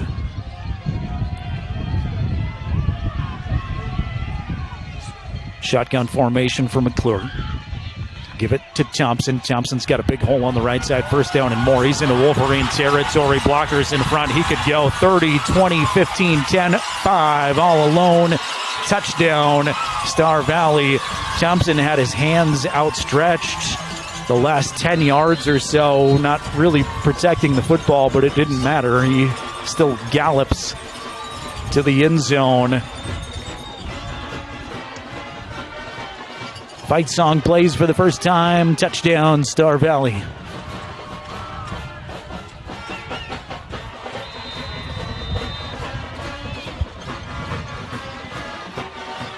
Star Valley's used 3 different kickers this season. Low snap is fielded nicely by the holder. Christoph Bueller, who was hurt last week, will knock the PAT through, and it's 7-0 Braves. Touchdown run. Riverton 0, Star Valley 7.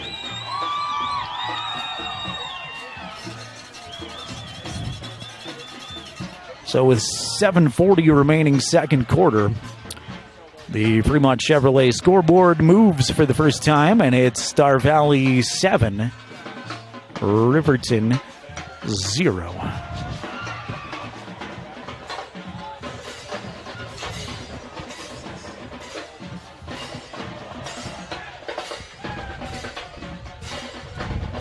Trying to look up Grant Thompson statistics because that may be his longest run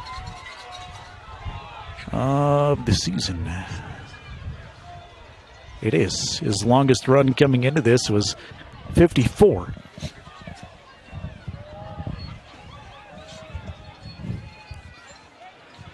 Bueller's got it on the tee. Riverton will send 2 back deep to receive. Eric Smith and Hunter Saltzgaver back deep for the Wolverines.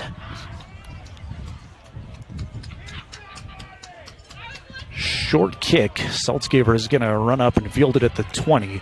Saltzgaver with a head of steam will bust it out across the 30, where he's tripped up at about the 32.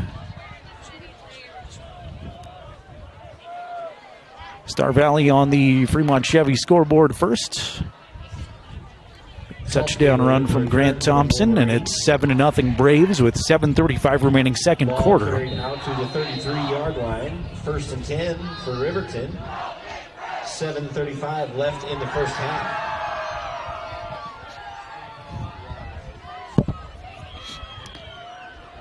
RHS football with 7:35 remaining second quarter.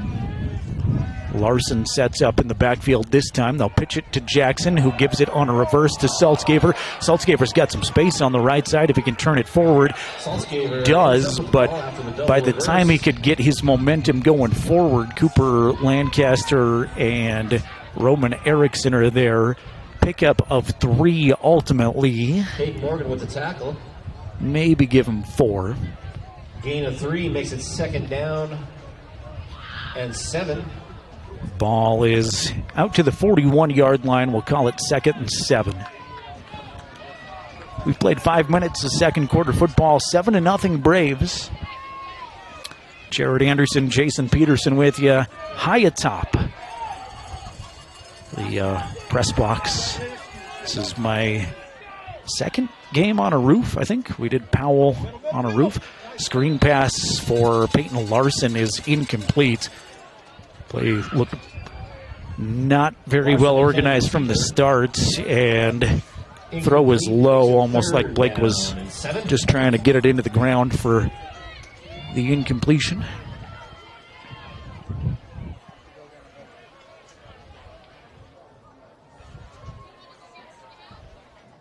So it'll be 3rd and 7 Wolverines. 6:41 remaining second quarter. 7-0 Star Valley holds the lead. Blake in the shotgun. 2 receivers out to the left side. Now we'll send 2 to the right. But first, Coach Lenhart wants a timeout. That is his second of the first half. Gives us a chance to say thank you to Myers Gambles on Main Street in Lander. Excited to cheer on our athletes. Gambles has winning deals, delivery free within 30 miles of the store. That includes a Riverton turnaround shop in town. And thanks to Bailey Tire and Auto Service, supporting our Wolverines. They've got full-service tire shops at 755 South Federal in Riverton, 1305 West Main in Lander. Well, the breeze for most of the game has been fairly unpleasant to be outside, but in the last 5 minutes or so, it is settled down a little bit. The flags at Star Valley High School hanging almost straight down, at least for a moment. Riverton facing a 3rd and 7 from their own 36. Got an official that's going to send a Brave off with an equipment issue. Hayden Morgan may have some blood, I think. He'll get checked out with the trainers. 2x2, Blake in the shotgun. Quick drop, Blake will throw up a 50-50 ball looking for Arnold. Arnold tried to make a good adjustment and come back on the football, but was tough to get there, and it falls incomplete. Wyatt Martini was step for step with him. Good coverage by the Star Valley corner. So 4th down again for Riverton, and Blake will drop all the way back to the 22-yard line, or he will presumably punt it away.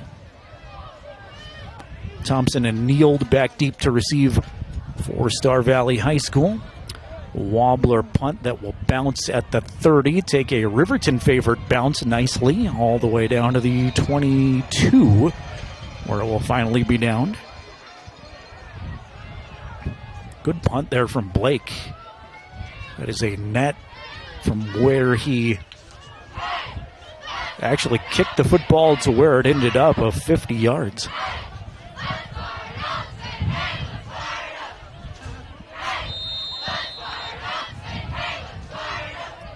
6:24 remaining second quarter. Star Valley on top of Riverton 7-0. Grant Thompson 55-yard touchdown run, the difference so far. Empty set for McClure. He's got 3 to the right, 2 to the left. Riverton looks like they're going to show edge pressure. Now they'll drop back. Quick slant. Incomplete, makes it 2nd down and pass 10 incomplete off of his intended target's hands. That was intended for Andrew Daniel.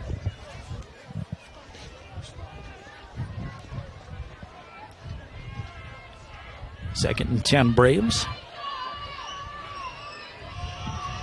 I want to say congrats to Du Bois High School on a great football season. Unfortunately comes to an end at the hands of the very talented Little Snake River Rattlers earlier this afternoon. Du Bois falls in the semifinals. That jet sweep again to Neild. Neild's out near the 30 where he's tackled by Tyree Harris. Picks up 7. I don't know what else to call those. The tiny toss. 3rd down and 2 for the Braves. So 3rd and a couple coming up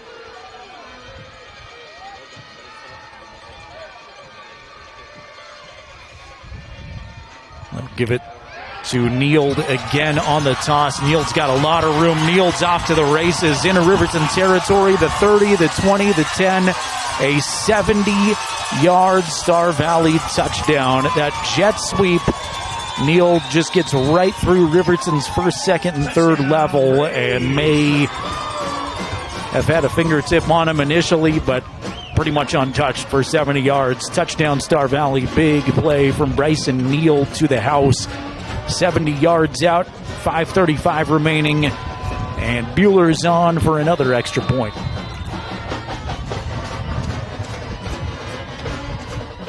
Snap back, kick away, looks like it's good, and it's no good. Boy, that was just to the left, apparently, no good. Bryson Neild, 70-yard touchdown run. Extra point, no good. Makes it Star Valley 13, Riverton 0 on the Fremont Chevrolet scoreboard. Riverton has done a better job as the season's gone on, but the first few weeks of the season, they were prone to giving up big plays, which, talking to Coach Lenhart after games, of course, would drive him nuts as a coach. And obviously the opponent skill level has improved a lot with Riverton's opponent tonight. But a couple of big plays, 55-yard run and now a 70-yard run. I guess technically on the stat sheet, I'm told you call that a pass, even though it works like a jet sweep. It's just a toss instead of a handoff to Bryson Neild, but they do that a lot. I saw it on film before this game, and it's worked really well. Star Valley not only big, but they are fast. Kick will be fielded by Smith. It is 15. Smith will take it north before he heads, or take it east before he heads north with it, and Smith's out over the 20-yard line, tackled at about the 25. Nice return for Eric. Return of about 10 yards. It'll be 1st and 10, Riverton from their own 24. Ball on the 24-yard line.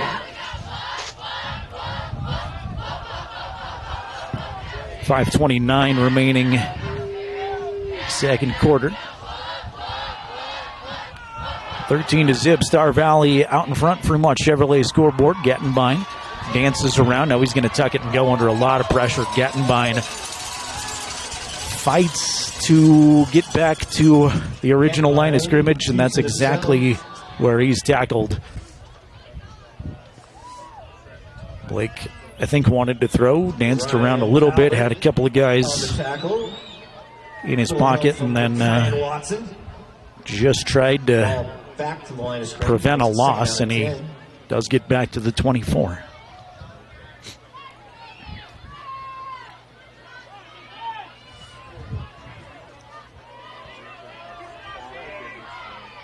Saltzgaver directly behind Gettenbein, who goes under center now. 3 to the left side. Fake reverse, pitch it to Saltzgaver. He faked, handed it off to Larson. Saltzgaver's got a nice burst of speed off the left side. He is close to a first down. Gains the 10 he needed, and it's 1st and 10 Wolverines. So Riverton got tricky once with an actual reverse, and then Saltzgaver faked like he was going to reverse it to Peyton Larson. Moves it forward for 10. Out to the 34. And Riverton moves the chains. Well, all things considered, Riverton has moved the football fairly well in this game and sustained some drives. Would feel a lot better if you're a Riverton fan if they could get points before halftime. Gettenbein under a lot of pressure now out of the shotgun. Gettenbein will move forward for a yard. PA announcer made me hesitate. He said Saltzgaver was on the run, but it was Blake the entire time there. Blake picks up the yard on a broken play after Lancaster, and I'll give kudos to Thomas Randall, who was in the Riverton backfield as well. You've got 4 very stout defensive linemen that are coming at Blake again. Quick pass out in the flat to Larson. Larson hauls it in, pick up 3. Peyton Larson with the reception. Got to specify the Larsons. That was Peyton on the catch. For a pickup of, give him 3. It's 3rd down and 6 now. Riverton football at their own 38-yard line. Trips to the left, one to the right. Blake stands in the shotgun. Saltzgaver off of his left hip. A look back at their coaching staff. See what they want to do. Coach Lenhart might take a timeout here. He's going to let the clock wind down first. And now he calls a timeout. 2:28 remaining, and Riverton has spent their last timeout of the first half. So with 2:28 remaining in the second quarter, it's Star Valley 13, Riverton nothing. Wolverines will face a 3rd down and 6 out of the timeout. Thanks to Porter's Mountain View Supply in Riverton, your one-stop shop for grills, spas, stoves, pellets, and more. Porter's proud to support Fremont County Athletics. And thanks to Fremont Chevy, GMC, and Riverton supporting the Wolverines, your hard work and dedication doesn't go unnoticed. And at Fremont Chevy, GMC, they're here for you every step of the way. Fremont Chevy, GMC at 1401 North Federal in Riverton.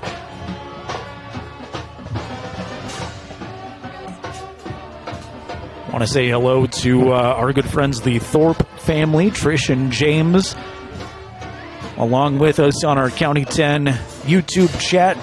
They've been supporters of these Wolverines all season, active on our YouTube stream. So, Trish, James, thank you. Saying they can hear the Riverton fans ringing the cowbells.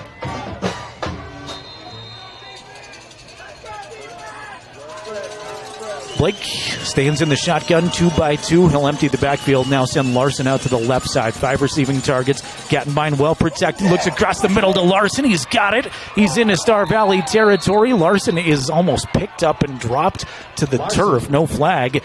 But it's a Riverton first down. He's out to cross the 50, brought down at the 46. 1st and 10. Riverton needed a big play, obviously, on 3rd down. They got it. And kudos to that offensive line, protecting Blake really well. Give a shout-out here to Tyree Harris, again, who has had to relearn his offensive line position, moves over to center in the absence of Daniel Clausen. Mentioned in the Porter's Tailgate show too, but worth reemphasizing, Clay Sheets is not here, nor is Aiden Sanchez. Interesting play, a flag flew in. Riverton had 5 receivers on the right side. Cam Vincent, Riverton's backup quarterback, came in. They passed it backwards to Cam. Looked like he wanted to throw it forward. Had a guy right in his face, though. Threw it into the Riverton bench out of bounds, and there's a flag on the play. The officials are huddled. There's no flag on the play. So never mind. There is no penalty. Just an odd-looking formation. Another one of those new wrinkles that the Riverton coaching staff put in. I want to see that again at some point. I want to see what that was supposed to be, because Cam Vincent came in the game, Riverton's backup quarterback, sophomore, and he wanted to throw. 2nd down and 10. 2 tight end set. Now Blake is going to split out wide to the left, and there's going to be an illegal motion penalty.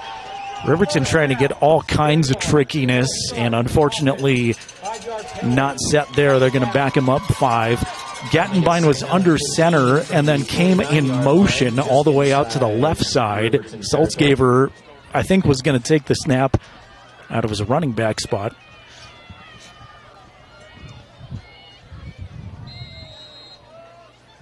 It's really too bad that neither of those plays panned out because I wanted to see what Riverton was about to do. I know I'm a Wolverine homer broadcaster, but just from a curious football fan perspective, too. Blake stands in the shotgun. Saltzgaver behind him. Two receivers to the right, one to the left. Dane Cox now comes in motion. Set up a wing left. Blake faked the pitch. Something broke down there. Looked to his right. Nobody was behind him. Blake tucks it and tries to get back to the original line of scrimmage. Going to lose a yard. Riverton back in Braves territory. McKay Young wants a timeout to try to preserve some time with 1:34 remaining in the second quarter. And Riverton now third and long. It'll be 3rd and 16 from their own 49. So unfortunately, after that Jackson Larson catch that put Riverton at the Star Valley 46, Riverton's attempted two very, very strange trick plays. One of them resulted in a penalty. Well, they both had flags on them, and they picked up one. An illegal shift on the other, and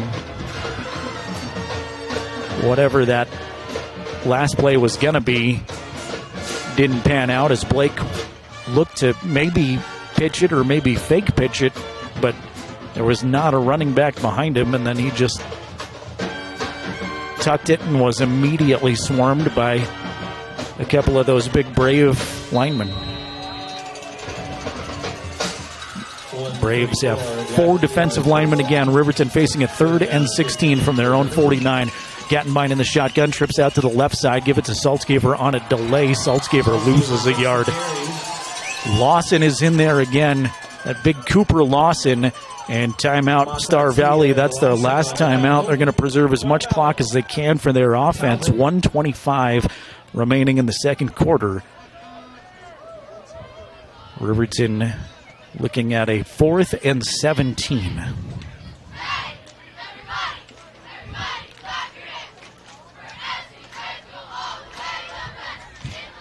It's a chilly night at Star Valley, and as you look up at the lights around the stadium here, almost looks like there is some fog rolling in, some moisture in the air. No real precipitation threat, but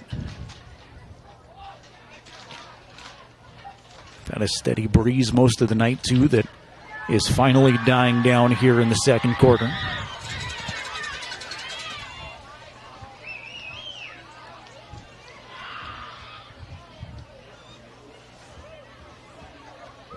Last check, Cody was comfortably on top of Douglas. They've moved midway second quarter, was 28-0. Cody on top of that one last check. We'll keep you up to date there. Obviously, the winner of that meets the winner of this for the 3A championship game. Gattenbein shows punt. Stands at his 36. Bryson Neal back deep to receive for the Braves, standing at his 11. Snap is high. Blake, great job fielding it. Had to jump as high as he could to catch that one, and the punt will roll dead at the 21-yard line. A flag is down. Play after the punt.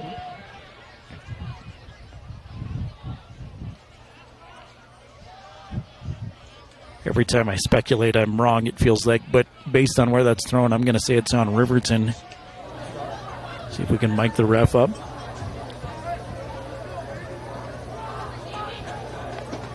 It is going to go on the Wolverines. And the Braves will make them repunt, I think, because everybody's moving back. Illegal formation, kicking team, 5-yard penalty, replay 4th down. So the illegal formation will make Blake punt it again.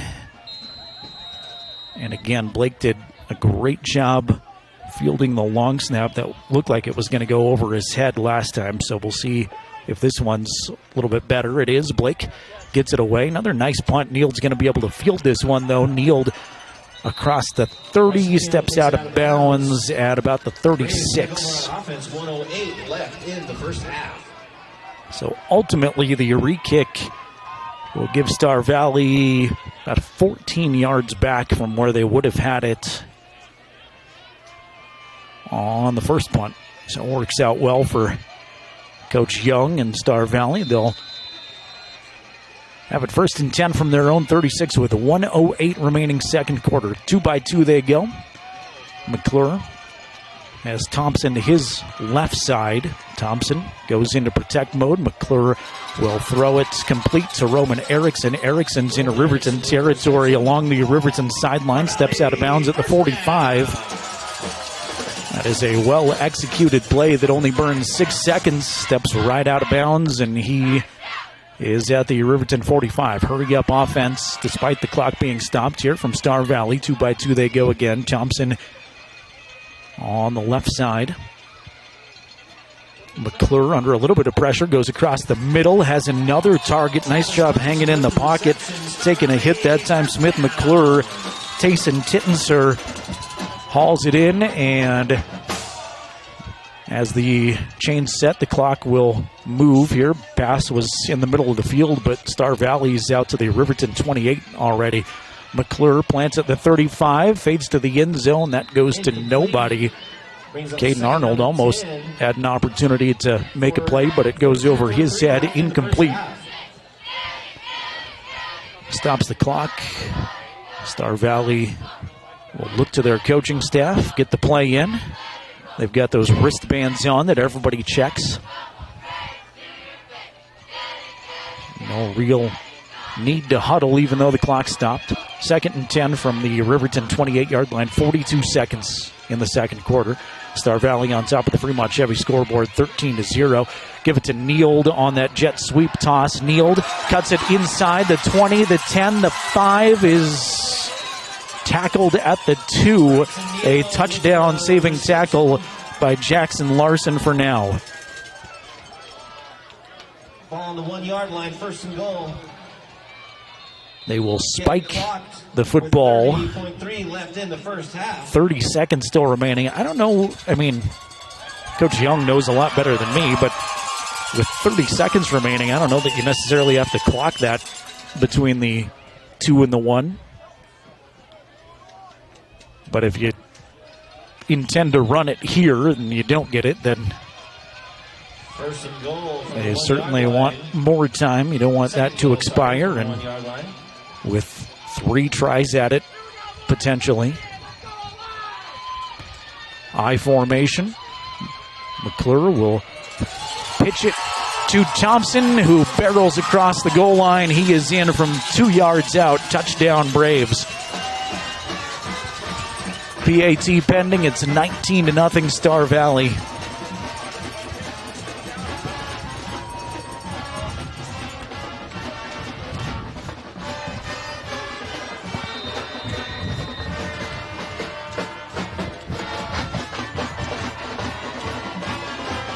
Bueller on for his 3rd extra point try. I'm not going to guess this time. It is good.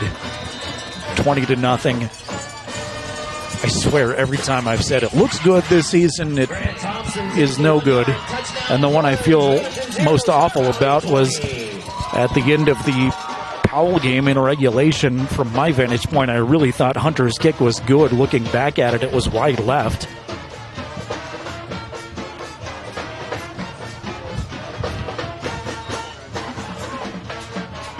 So 28 seconds remaining in the half.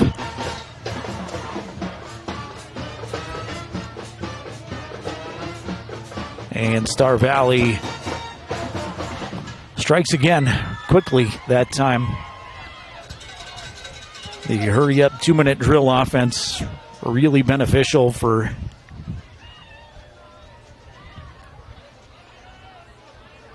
Coach Young, and it's just a well-oiled machine, this Star Valley offense. And the average, 47 points a game, most in 3A football by far. Hilton has it teed up this time for Star Valley, one of their 3 kickers. Hilton's kick lands at the 20. They thought Riverton touched it. They're going to say that is Star Valley football. They can't advance it. It's off of a Riverton hand. Hunter Riemann was down there. I thought that he was close to it. I'm not sure from my vantage point that he got a hand on it, but the official right there said he did. Deflected off of him awkwardly. Star Valley went to pick it up. They're going to rule the Braves down, and now Star Valley is in really good shape again with 26 seconds remaining. Odd-looking kickoff, to say the least. McClure out quickly. 2-by-2 they go. Thompson off of the right hip of Smith. 26 seconds, no timeouts. McClure looking over the middle for Neild. Has it for a second and then is hit by Harris and Arnold, and it comes free. Big time collision. Good job by the Riverton defensive backs crashing into the play, and I guess Tyree Harris from his linebacker spot dropped back into coverage. Incomplete. 2nd and 10 from the 25 after the fumbled return.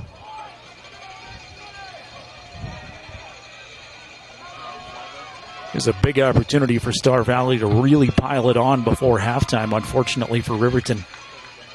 Smith dances around the 30, facing some Riverton pressure. Ryan Cox in pursuit, throws it to about the 7 where he had a man who tried to make a catch that was incomplete, intended for Roman Erickson, who tiptoed along the sideline, almost came down with it. 9 left in the first half. 3rd and 10 from the Wolverine 25. 12 seconds now remaining second quarter. Well, if you're Riverton, you really can't afford to give up more points here.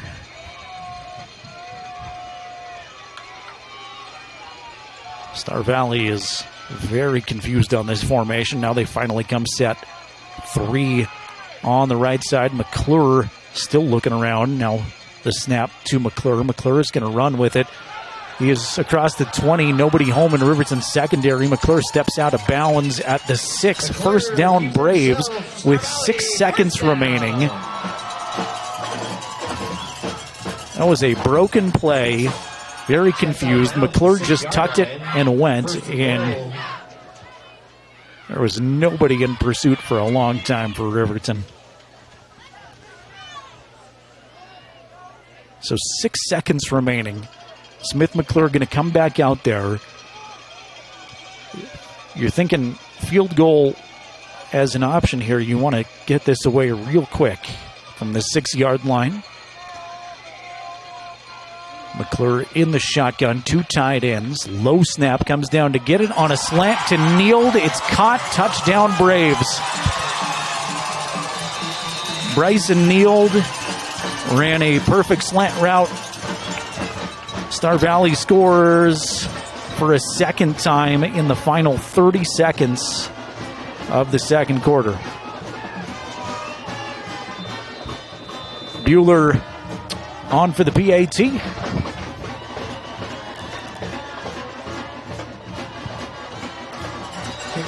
It is up and good.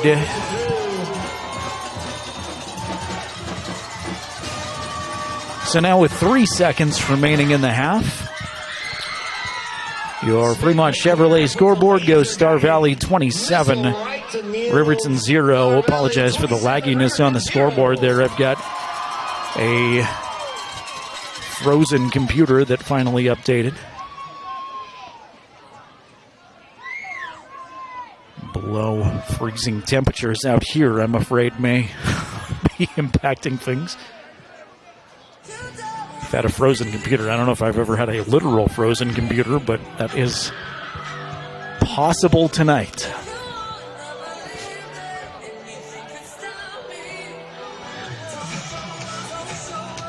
Big momentum shift late in the second quarter. Star Valley had momentum, don't get me wrong, up 13-0, but 2 touchdowns in the final 30 seconds of the second quarter, really deflating any energy that Riverton had. Riemann will field the kickoff at the 10. Clock will expire here as Riemann continues to dance around. Is finally tackled at the 24. And that's going to send us to the locker room At the break, it is Star Valley 27, Riverton 0 on the Fremont Chevrolet scoreboard. We'll come back, get into the Buckle Up for Life Wyoming halftime show, run down the scoring statistics in this one, and we'll take a look at the other playoff games going on across the state. Obviously, a lot that we're keeping an eye on tonight, so we'll run that down here for you in just a few moments. Halftime from Star Valley, it's Braves 27, Wolverine 0. Back in just a couple of minutes on 105.1 Jack FM and County10.com. Electric are your trusted electrical contractors in Lander. With over 30 years of experience, we excel in light and heavy commercial construction, residential remodeling, and service work. Our licensed electricians use only quality materials and are committed to meeting your construction schedules. For professional electrical services at competitive prices, choose Boyle Electric. Give your place's electrical wiring the touch of excellence. Call 307-332-8139. I'm John Shade, your Edward Jones financial advisor. Financial investments are very important, but so are the investments of time, patience, and encouragement of our young athletes from their coaches, teachers, and mentors. That's why Edward Jones is a proud sponsor of the Lander Tigers on KOVE. Call John Shade or stop by my office at 824 West Main Street for all your investment needs. Edward Jones, making sense of investing. Member SIPC. Elevate Rehab's founding principle on you is evident from your first visit to the last. Our practice model ensures treatment as you deserve, a private one-on-one session with a licensed therapist the entire visit, every visit. All therapists hold advanced credentialing, including 2 certified hand therapists, an orthopedic clinical specialist, an MDT therapist, as well as pelvic floor and pregnancy rehab offerings. With over 100 years of combined experience between our 7 clinicians, Elevate is your ticket to health. Find us in Lander, Du Bois, and visit our website or Facebook page. Choose Elevate Rehab to elevate your outcomes. At Eyes on Fremont, we know that good vision is about more than just seeing clearly. That's why we're dedicated to providing expert eye care for the whole family. From children's exams to contacts, LASIK to glaucoma treatment, we're here to help. We accept most insurance plans, and our experienced team will make sure you feel right at home. Schedule an appointment today at 111 South Broadway in Riverton, or give us a call at 307-856-9000. Visit WyomingEyes.net to learn more. Welcome to Haskell Furniture and Flooring, now open in Riverton. Discover a huge variety of top brands like Ashley, Tempur-Pedic, Serta, Lazy Boy, and more. Our showroom is filled with stylish and comfortable furniture for every room. Come visit us at 2210 North Federal and transform your home today. Explore the exceptional quality and unbeatable prices we offer. Visit HaskellFurnitureandFlooring.com to learn more and start living in style. We are Maven. We focus on the fundamentals, clean, simple designs with the very best modern materials and technologies. We refuse to compromise our mountain town roots to follow the well-worn path to $1. We choose instead to make game-changing gear and use it in the places and pursuits that inspire us every day. We are Maven, a company focused on the design and creation of innovative products for and by the modern outdoors. Halftime coverage is made possible by the Wyoming Department of Transportation, reminding you to buckle up every trip, every time. This is the Buckle Up for Life Wyoming halftime show where Star Valley leads Riverton 27-0. Semifinal contest. Winner of this game moves on to the 3A Championship next Friday from War Memorial Stadium in Laramie. Thanks to the Wyoming Department of Transportation being a great sponsor all year long. They remind you to wear your seatbelt every trip, every time, and certainly resonates true anytime, but this has been a tough week as far as vehicle crashes and incidents around Fremont County, so please drive safe if you're driving, and always wear your seatbelts. Good message from the Wyoming Department of Transportation. Again, at the break, it is 27-0. Braves lead Riverton. Riverton held Star Valley scoreless in the first quarter. It was 0-0 at the end of one.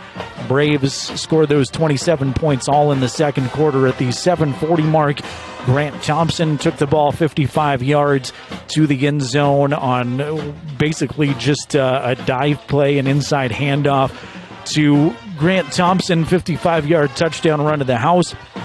5:35 mark of the second quarter, Bryson Neal took a jet sweep 70 yards to the end zone. Extra point was missed there, made it 13-0. Then with 28 seconds left, Star Valley goes into 2-minute drill mode from their own 34, marches down the field in just under a minute. Score Grant Thompson 2-yard run to finally punch it into the end zone with 28 seconds left.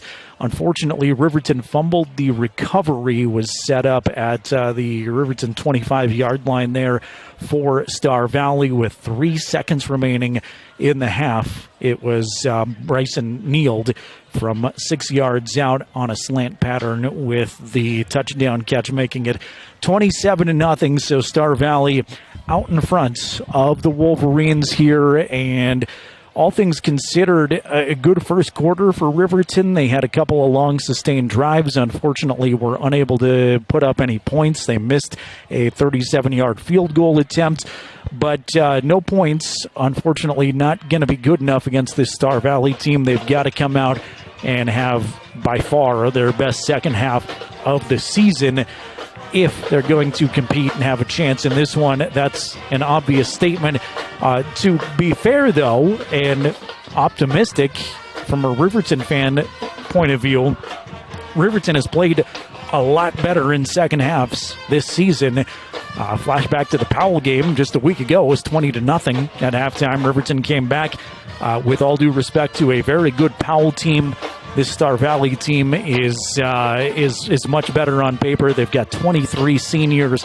They will not go quietly in the second half. Not that Powell did either, but it'll be a unique challenge to see if Riverton can fight back. But there's still 24 minutes of football left, and Riverton's offense has been known to strike fairly quickly when they need to, when their back's against the wall in the second half. So we'll see what the halftime speech is like and what Riverton comes out in the second half and does here from Afton. Loser is done for the season. Winner moves on to the state championship game. We know that's a 3 o'clock kickoff from War Memorial Stadium in 1 week, next Friday night. Would love to see a big comeback and to make that trip down to the Gem City, but the odds stacked against Riverton at halftime here. The Buckle Up for Life Wyoming halftime show rolls on. Thanks again to the Wyoming Department of Transportation making this possible. And coming up in just a couple of minutes, we'll check out some other scores from across the state. A lot of semifinal action going on. Some of the smaller class games have gone final, so we'll take a look at that in just a bit. Halftime at Star Valley 27, Riverton 0. Back after this on 105.1 Jack FM and County10.com.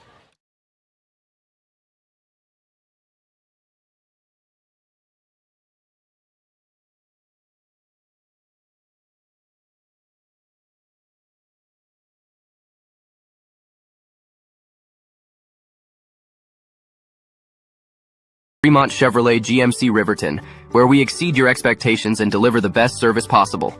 Located on Federal in Riverton, we're here to make local car shopping fun again. Explore our wide selection of new and used Chevrolet and GMC vehicles. As truck and trailering experts, we offer a variety of options tailored to your needs. Experience exceptional customer service and competitive prices. Visit our website at FremontChevyGMCRiverton.com to find your next vehicle today. Myers Gambles is your one-stop shop for furniture, mattresses, and appliances in Lander, Wyoming. We have an unbeatable selection of furniture for your living room, bedroom, and dining room. Plus, we have the latest trends in home furnishings. Our mattresses are comfortable and affordable, and our appliances are built to last. Whether you're looking for a new TV, sofa, or refrigerator, we have the perfect finish, style, and function for your home. Visit us at 420 Main Street in Lander, or check out our website, landergambles.com. Today. Porter's Mountain View Supply, your local experts in fire and water. We've got everything you need for new installs to accessories, and don't forget our great selection of stoves, grills, and spas. We've been serving Wyoming for over 40 years, so you know you can trust us for quality products and expert service. Visit portersmbs.com or stop by our Riverton or Casper locations today. Porter's Mountain View Supply, located on 750 East Sunset Drive in Riverton.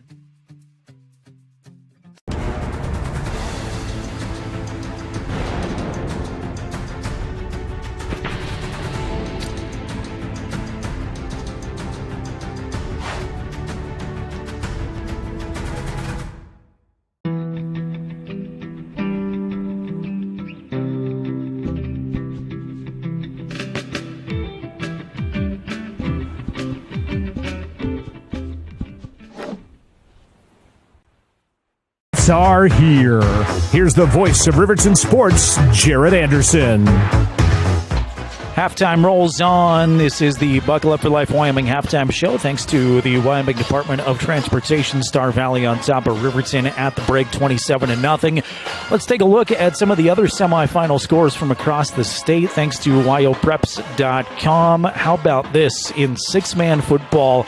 A triple overtime semifinal. You thought last week was intense in double overtime in the quarterfinals. Triple overtime on the line between Burlington and Encampment for a chance to go to the championship game. Burlington survived 74-68, so the Huskies qualify in front of their home fans to go to Laramie, where their opponent will be Little Snake River. The Rattlers in the season for the DuBois Rams, very lopsided from Bags, was 67-0. Little Snake River rolling over DuBois there. That's the second time this season that the Rattlers have shut out DuBois. Was 56-0 in the regular season in a game at DuBois High School. They go 67-0 in the semifinals, and that tells me a lot more about Little Snake River than anything about DuBois, honestly. Little Snake is just a powerhouse, and to be able to shut somebody out once and throw four more quarters into it in playoff football just speaks volumes to how good that Little Snake River team is. But since we've got a Fremont County audience, what a season for the DuBois Rams. They faced a lot of adversity. Of course, the tragic passing of Coach David Tremblay, who has been battling cancer for a long time, had stepped down after last season, as most folks know. Was not the head coach this year, but obviously in a tight-knit community and what he meant to that program, that was tough on those DuBois kids. They've dealt with fires affecting practices on Togety Pass and some injuries and just a lot going on at DuBois High School, a lot of adversity, and to win a playoff game on the road was big for them. So congrats to Coach O'Brien. Well done season for the Rams. Moving on your semifinal scoreboard, Pine Bluffs knocked off Saratoga and won a 9-man football 42-12. The opponents will be determined tomorrow in 1A 9-man. It's a 1 o'clock kickoff for Big Piney and Lingle for Laramie on Saturday. Both 2A games are complete. Cokeville knocked off Mountain View 40-14 in a slight upset, but David Settle on the Porter's Tailgate Show told us that Mountain View's quarterback was injured going into that one. So Cokeville knocks off Mountain View 40-14. Was Bighorn over Lovell 35-25. So it'll be Cokeville versus Bighorn for the 2A state championship game. Halftime from Douglas. Cody Bronx have a pretty comfortable lead over the Douglas Bearcats 35-13. Have been texting back and forth with the voice of the Cody Bronx, Wyatt Barijka, former County 10 broadcaster. Wyatt told us it was 28-0, Cody, at the end of the first quarter. Douglas with a couple of touchdowns in the second quarter, though, trying to battle their way back into that one. Halftime score from Gillette tonight. It's Cheyenne East 28, Campbell County 14. The other 4A game goes on tomorrow at 1 o'clock with number 1 Sheridan hosting number 4 Natrona County. Sheridan, the predominant favorite there, but we'll see what happens. Cheyenne East right now up by 2 touchdowns, trying to make a 4A state championship game. So there you go. Thanks to wyopreps.com for those scores. And, of course, they're updating all night long.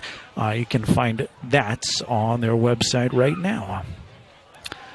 Just a couple of minutes on the clock. Neither team has reemerged. So I would anticipate we'll get a couple of additional minutes back on the clock when both teams come out from the locker rooms. Star Valley fans have been fantastic. I watched a lot of their games on tape, and it's been packed in the stands all season, but tonight, with these chilly temperatures, it is really sparse. The band is here. The cheerleaders are festive. There's 1 or 2 rows worth of students and a smattering of parents and other supporters that are all bundled up here.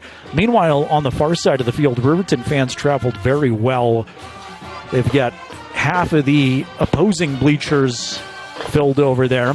And to be fully fair to Star Valley fans, I think a lot of people might be watching from the far parking lot. There's a lot of vehicles with headlights on, so sitting in the comfort of their heated vehicles, perhaps watching this game from a distance, maybe listening to our friends from the SVI crew that have this broadcast. Both teams back out on the field. Second time Star Valley runs through a banner. They did to start the game, and they do to start the second half, too. Interesting there. They will put a little bit of extra time on the clock, which means I get to squeeze in one more timeout. 27-0. Star Valley on top at halftime. Riverton looking for a big second half. Come on back with us. Wolverine football and a trip to the championship game on the line in the next 2 quarters. You're listening to the Wolverines on 105.1 Jack FM and County10.com.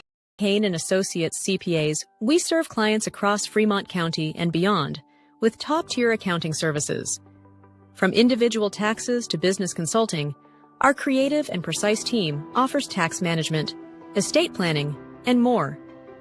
You'll find us engaged and meticulous to ensure each client gets personalized guidance. Visit rivertoncpa.com to learn more about our services and how we can help you achieve financial success. The Tyler Watson State Farm Agency is a proud supporter of Riverton High School Wolverine athletics. We understand the importance of community, and we're excited to be a part of it. As your neighbor, we're here to help you with all your insurance needs. We offer auto, homeowners, renters, business, and life insurance. So stop in and say hi, or give us a call today. The Tyler Watson State Farm Agency will be here for you.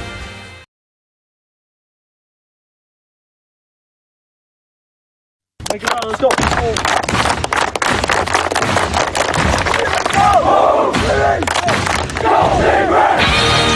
You're listening to 3A Playoff Football on 105.1 Jack FM and County10.com. Welcome you back. Second half action just about to begin from Afton, Wyoming. Jared Anderson, Jason Peterson here with you. Thanks to our amazing audience. You guys have been fantastic all year long, and I know I give a shout out to our County 10 YouTube chat folks all the time, but for those of you that watch silently, listen silently, we appreciate you too. Hear from a lot of you every single week, and I know you're here to support the Wolverines, and love that, but I appreciate that you can put up with me in the meantime, and you deal with me all season, so thank you for doing that. Give a shout out to Bill watching right now saying, let's get going, get back in this game, go Big Red. Trish and James saying, we have faith. We're up against an undefeated team. Comeback time like we did against Powell. Love to see that. 27-0 Braves on top of the Wolverines. Will be Star Valley football first here as we get the third quarter going in just a couple of moments. Riverton received to start the game after Star Valley deferred to the second half.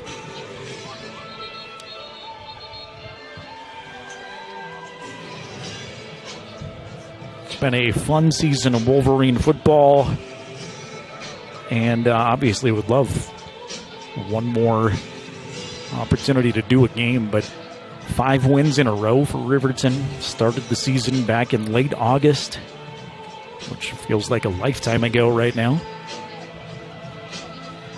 Mainly because I can see my breath and I'm trying to keep my equipment as warm as possible. That Powell game to start August 30th was me trying to keep my computer as cool as possible in the hot sun.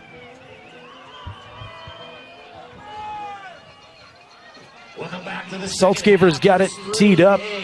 Riverton again in their away all-white uniforms, white tops, white pants, trimmed in cardinal red and black. Our logo on the helmet. Thompson and Neal back deep to receive again. That's Travis Thompson, couple of Thompsons that are very impactful for these Braves. They've got their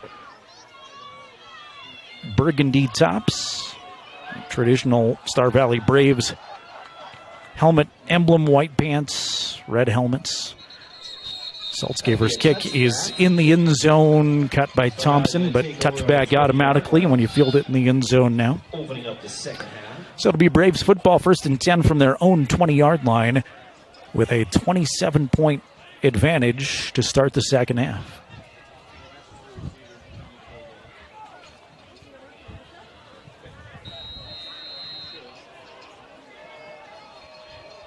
Smith McClure will go under center. Tight end on the right side.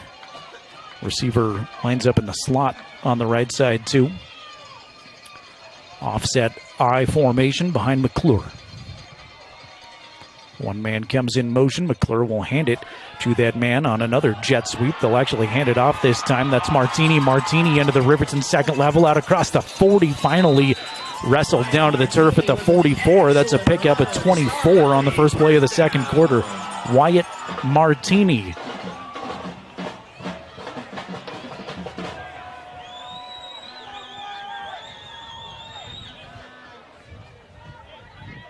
Gain of 24 on the play, breaks it out to the 44-yard line. 1st and 10. Ball at the 44 of Star Valley now. McClure goes in the shotgun, 2-by-2. The receivers go. Riverton shuffles the defenders around. Looks like they'll rush forward, trying to stunt defensively. Pass over the middle, wide open. Receiver for Star Valley has it out across the 40. That is Gunnar Brogue, his first catch. First target, first catch for Gunnar Brogue. 2 plays, 2 first downs for the Braves to start quarter number 3. We've played 1 minute. And they've got it at the Wolverine 39. McClure stands in the shotgun. 2 receivers to either side, and flags before we can start this play. Before the snap, dead ball, false start, offense, 5-yard penalty, first down. That'll make it 1st and 15. So the false start penalty backs him up 5. Ball on the 44-yard line.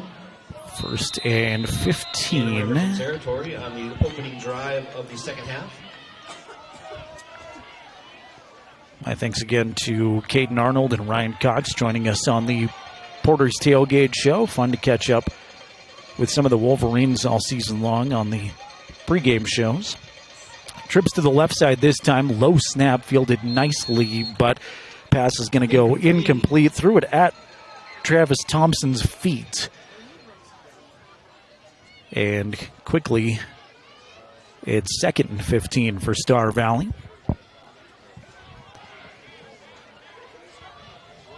And Cody on top of Douglas at halftime, 35-13. Star Valley leads here, 27-0. Winners of those 2 games qualify for the state championship, and it has been Star Valley and Cody for the last 4 years. Pass intended for Erickson is caught in double coverage for Erickson. First down. Picks up 17 on the completion across the middle, all the way down to the 25-yard line. 2nd and 15. Handled with ease by the senior quarterback, Smith McClure. Hurry up offense for Star Valley. Martini in the backfield with McClure now, and they both stand and look at Coach McKay Young. McKay holds up 4 fingers to try to signal in the play, and now Neild will approach his lineman, bark out some signals. Trips bunch to the left. McClure will take it right side. Flag flies in the neighborhood of holding. Holding, offense, 10-yard penalty, first down.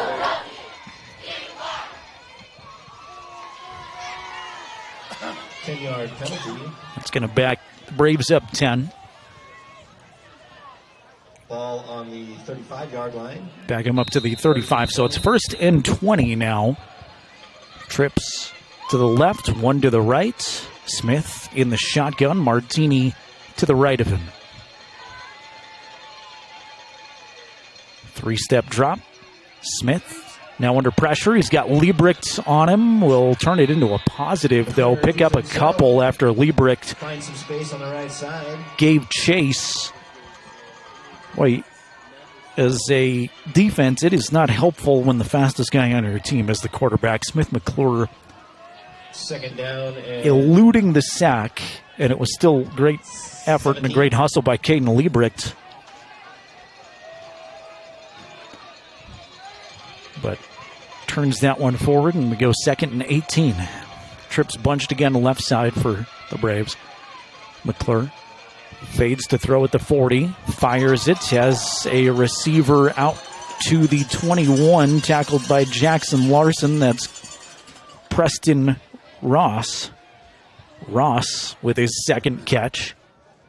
Got one in the first quarter, catches one in the third. Preston Ross. Pickup of 10, and it's 3rd down and 7. 3 to the right, 1 to the left. Martini in the backfield again with McClure. Shotgun snap. McClure looking to throw. Give it on a delay to Martini instead. Martini's got some space inside the 20. Makes a man miss to the 10-5. Touchdown, Star Valley. 8:06 remaining third quarter. Wyatt Martini from 25 yards out had it on a delay. McClure made everybody think he was going to throw the football. Martini just kind of hung out with him. Looked like he was going to protect his quarterback there as a blocking running back, but on a big delay, handed it off, and Wyatt with the scamper. Bueller puts it through. Good PAT. Bueller's PAT is good. Fremont Chevrolet scoreboard now goes Star Valley 34, Riverton 0. So not the start. Obviously, Riverton wanted to try to mount this comeback against the number 1 team in the state.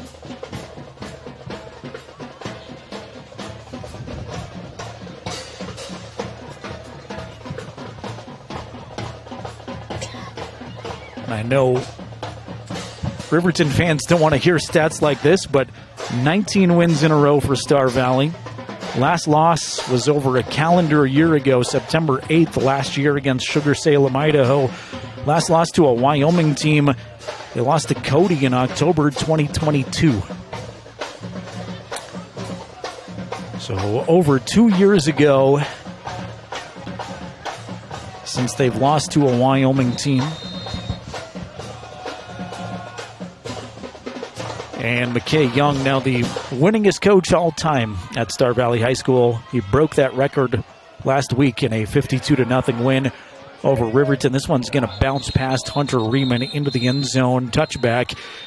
So it'll be 1st and 10 Wolverines from their own 20 as they bring their offense out for the first time.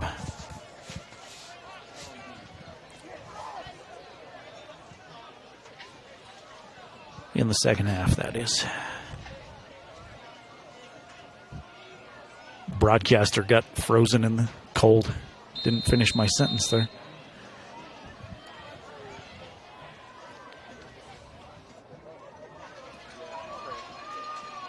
Junior quarterback Blake Gettenbein comes under center, which, again, brand new center this game. Tyree Harris has been an outstanding offensive guard.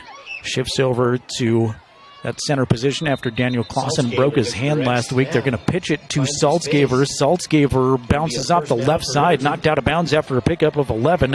Hunter Saltzgaver with a nice scamper on the left side. First down, Wolverines.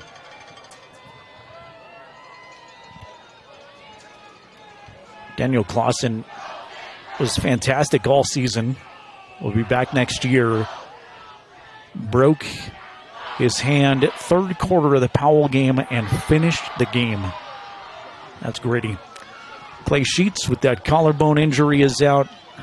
Aiden Sanchez with an illness is out. Snap hit Gattenbein in the helmet. He's able to field it, moves it forward. He's got 7 or 8. Blake, first of all, lucky that he was able to handle it. Looked like it hit his face mask. He caught it, just started running forward right up the middle, and he picks up 8. Gain of 8 makes it 2nd down and 2.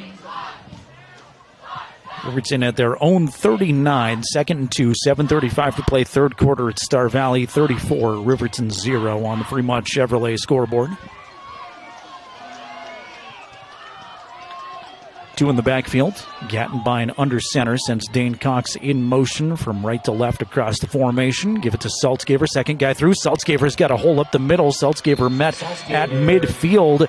Picks up close to a dozen, and he is tackled right at the 50-yard line. Gunnar Brogue makes the tackle, and another Riverton first down. So Saltzgaver with a couple of nice runs. Gattenbein with that 8-yard run, too, after it bounced off his helmet.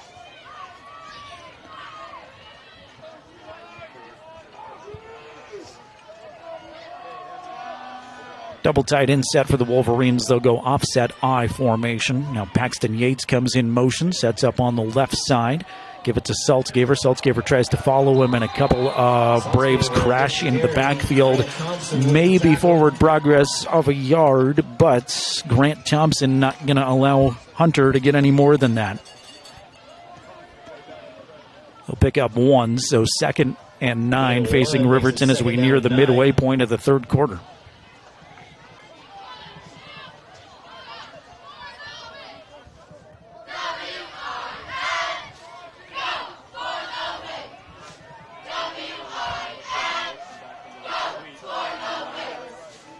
Twins on the left side. Dane Cox sets up on the right. Now Dane's going to come in motion, make it trips to the left. Saltzgaver in the shotgun. Will pitch it to, Gattenbein in the shotgun pitches it to Saltzgaver. Saltzgaver makes a man miss. He squirms forward for a first down and some more. Cuts inside of the 35, tackled at the 33. Deep in the Star Valley territory. Another nice run by Hunter and another Riverton first down.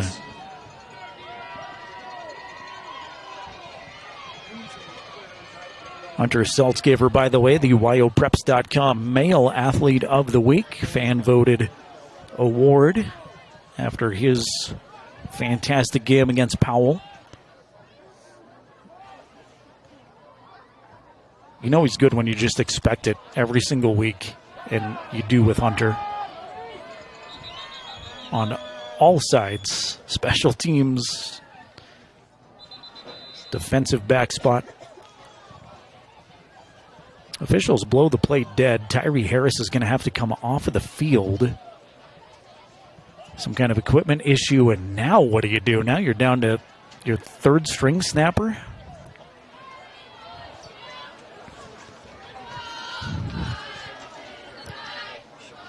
Paul York, sophomore,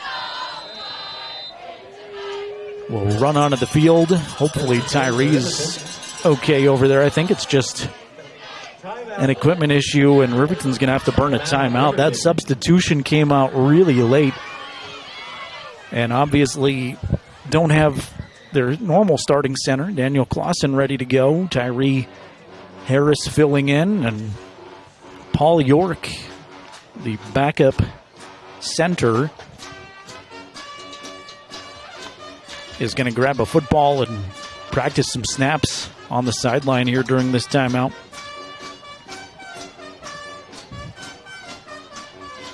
Well, we're still hoping for a Wolverine comeback, obviously, in a game next week. But either way, we can tell you we're about a month away from basketball season. Riverton boys and girls basketball going to open up with the Stranigan Invitational.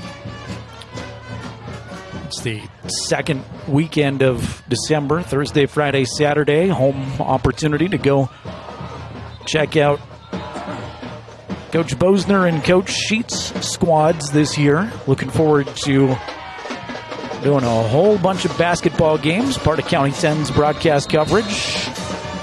We'll have video of those for you on our YouTube channel. York is the center. Gattenbein cleanly fields the snap, pitches it to Saltzgaver. Hunter tries the left side, is tackled after a pickup of a couple. Roman Erickson on the tackle. And Tyree Harris is going to trot back onto the field after he had to come out for a play. Gain of 1 on the play, makes it 2nd down and 9. 4:50 and counting left in the third quarter.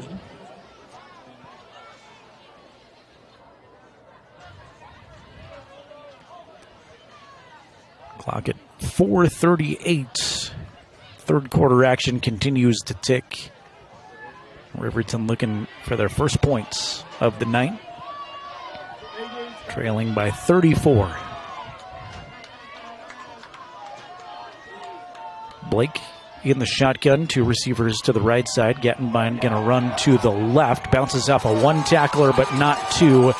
No gain for Gattenbein.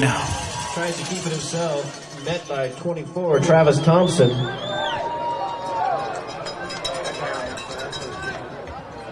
It's Travis Thompson,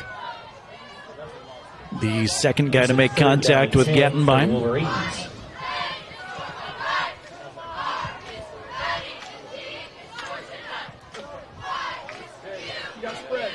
I'll say Blake lost a yard. 3rd and 10 from the 33 now. Trips to the right side, 1 to the left. That's Jackson Larson isolated out there to the left side. Low snap fielded by Gattenbein. Gattenbein looking across the middle, wanted Arnold thrown well behind him. Incomplete. And 4th down facing Riverton now with 10 to go.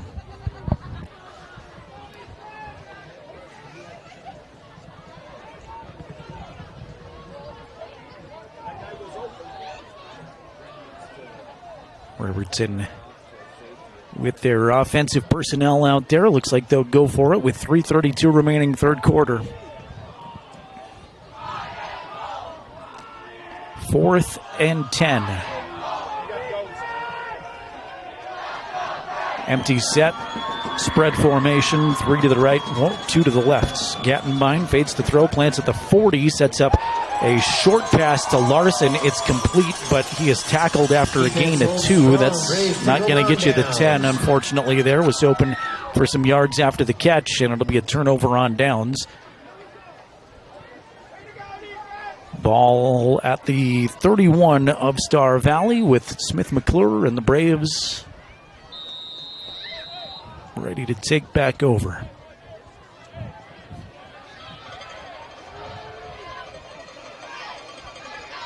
First and 10 for the Senior quarterback in the shotgun as Thompson to his left.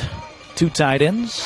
I'll send a man in motion. Fake it to that man in motion. Now just give it to Thompson. Thompson's got a crease off the left side, and he plows over Tyree Harris from the linebacker spot to pick up the first down.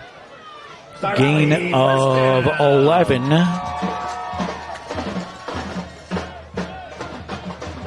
Ball out near the 42 when the Braves quickly back on the ball.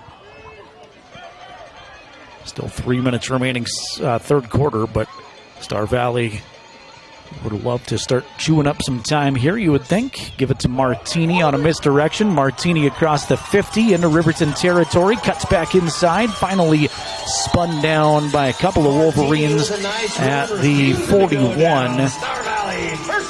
Caden Arnold and Tyree Harris finally came in to make the stop, but a big pickup by Martini before he was shaken to the ground. I've been trying to work that in somehow. It was a pathetic attempt by this broadcaster to try to work a Martini joke in, but I'll blame it on the cold weather, I guess. I formation for McClure. They'll send one in motion again. Fake it to him. Give it to Thompson out of the backfield. Thompson has some space. He's finally brought down at the 29. That's going to be a gain of 11. And Star Valley just moving the football on the ground at will. Picking up 8, 9, 10, 11-yard chunks at a time. Chains reset. Clock starts with 2:20 remaining third quarter.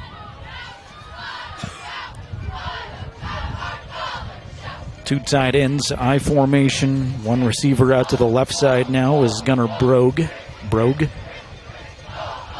Fake the handoff to him on the motion across. Hatterley running hard, gets the call again. That's Nathan Hatterley now in second down and 6. at halfback for Star Valley. Got the carry that time, picks up 4.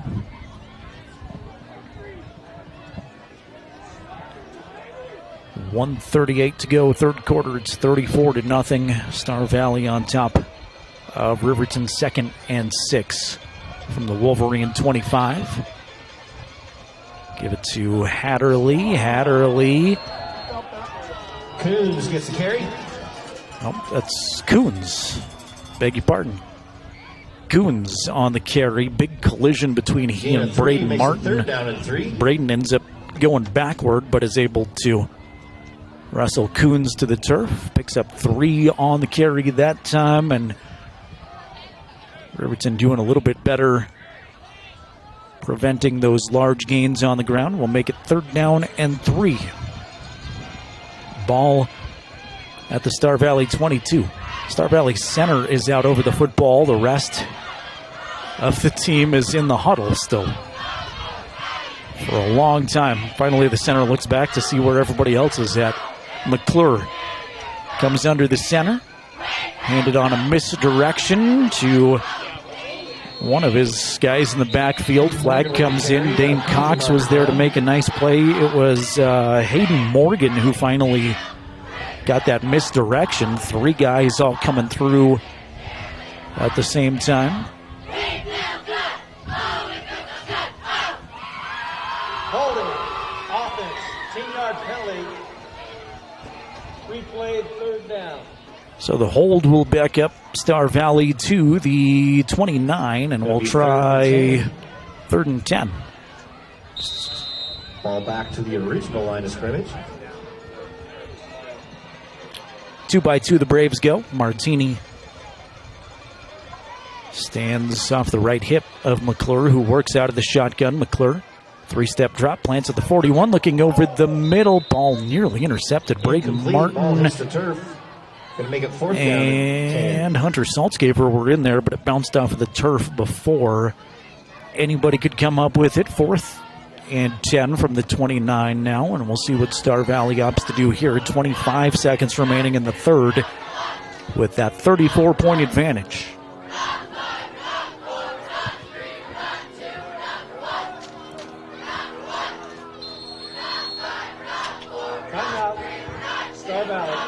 Coach Young going to take a timeout, his first of the second half, to talk things over with 25 seconds remaining in the third quarter. 4th and 10 facing the Braves. They want to talk about it, up 34-0. Thanks to Bailey Tire and Auto Service, proud to support our local athletes. They've got full-service tire shops, one in Riverton at 755 South Federal, one in Lander at 1305 West Main.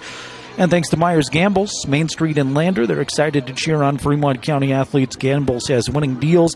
And remember, delivery free within 30 miles of the store. That includes Riverton Turnaround. Shop in town at Myers Gambles.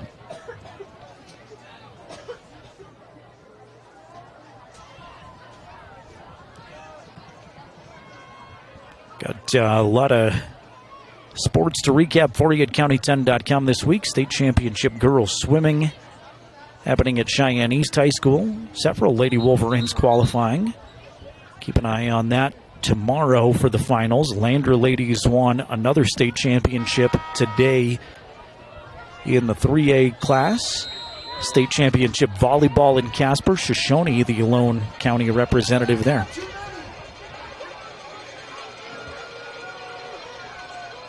Spread formation from Star Valley. Trips to the right, 2 to the left. McClure all alone in the backfield. 4th and 10 out of the timeout. McClure wheel route. It's knocked away by Caden Arnold. Incomplete. Wanted to find Travis Thompson on the wheel route, and it's knocked away by Caden Arnold. Got a big hand in there, swatted it away, and Riverton will force the turnover on downs. 19.4 left in the third quarter.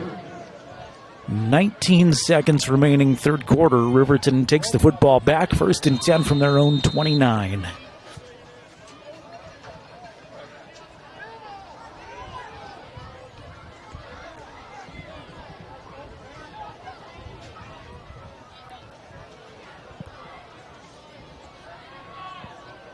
Gattenbein breaks the huddle, trips to the left. Riemann in the wing left. Shotgun snap to Gattenbein. Give it to Saltzgaver on a delay. Saltzgaver dances around trying to find some room. Cannot come up with anywhere to go. A lot of Star Valley Braves, including Sam Gaskell and Andrew Taylor, right there to make the play. And that's going to take us to the end of the third quarter. That'll do it for Riverton still looking for their first points here in the 3A semifinals. It's Star Valley 34, Riverton 0. We're back for the fourth quarter in 60 seconds on 105.1 Jack FM and County10.com.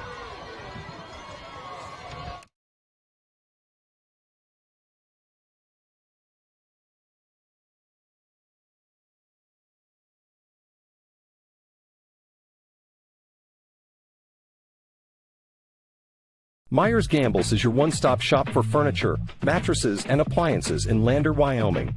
We have an unbeatable selection of furniture for your living room, bedroom, and dining room. Plus, we have the latest trends in home furnishings. Our mattresses are comfortable and affordable, and our appliances are built to last. Whether you're looking for a new TV, sofa, or refrigerator, we have the perfect finish, style, and function for your home. Visit us at 420 Main Street in Lander, or check out our website, landergambles.com. Welcome to Haskell Furniture and Flooring, now open in Riverton. Discover a huge variety of top brands like Ashley, Tempur-Pedic, Serta, Lazy Boy, and more. Our showroom is filled with stylish and comfortable furniture for every room. Come visit us at 2210 North Federal and transform your home today. Explore the exceptional quality and unbeatable prices we offer. Visit HaskellFurnitureandFlooring.com to learn more and start living in style. Playoff coverage continues now on County10.com. From Afton, here's Jared Anderson. Star Valley on top of Riverton 34-0 as we start the fourth quarter. Big pass from Blake Gattenbein. Dane Cox hauls it in. Dane is out to the 48-yard line. First down for Riverton on the completion. Nicely executed first play of the fourth quarter. Again, 34-0. Braves lead the Wolverines. Riverton just trying to put a drive together and find some points here. 3 to the left side. Blake bootlegs out to the left, plants his feet as a receiver. That's Jackson Larson at the 45. Picks up 6 or 7 on the catch as he slides to his knees. Gain of 8 brings up second down and 2. Ball in Star Valley. Second and 3 with the football or the 44-yard line. Just in front of the 45.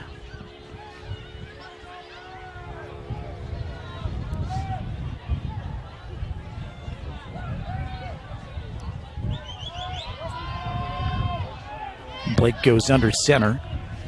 Dane Cox comes in motion. 3 receivers to the right side. Now they'll pitch it to Saltzgaver off the right side. Saltzgaver's got some blockers. First down and more. Cuts inside of the 40. Tackled at the 36. Just in bounds. Clock continues to roll here. Fourth quarter. Edge, going to be another Wolverine first down.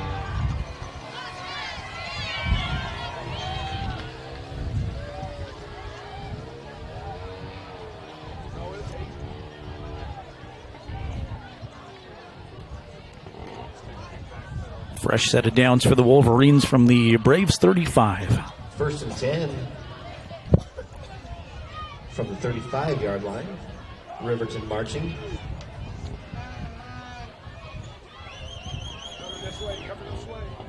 Tight formation for the Wolverines. 3 in the backfield. Blake falls. The snap fell to the turf. Blake picked it up. Then trouble on the mesh as he tried to hand it off to Saltzgaver. Fumbles it again at the 40. Hunter's on top of it, and a loss of 6 ultimately. 2 fumbles on the play, but Riverton there to jump back on the football. Played 2 minutes of fourth quarter action against Star Valley on top of Riverton, 34-0. Fremont Chevrolet scoreboard.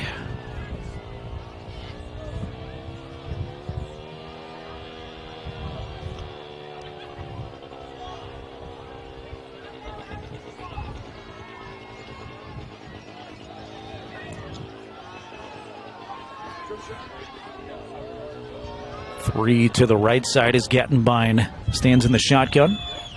Blake will option it to Saltzgaver.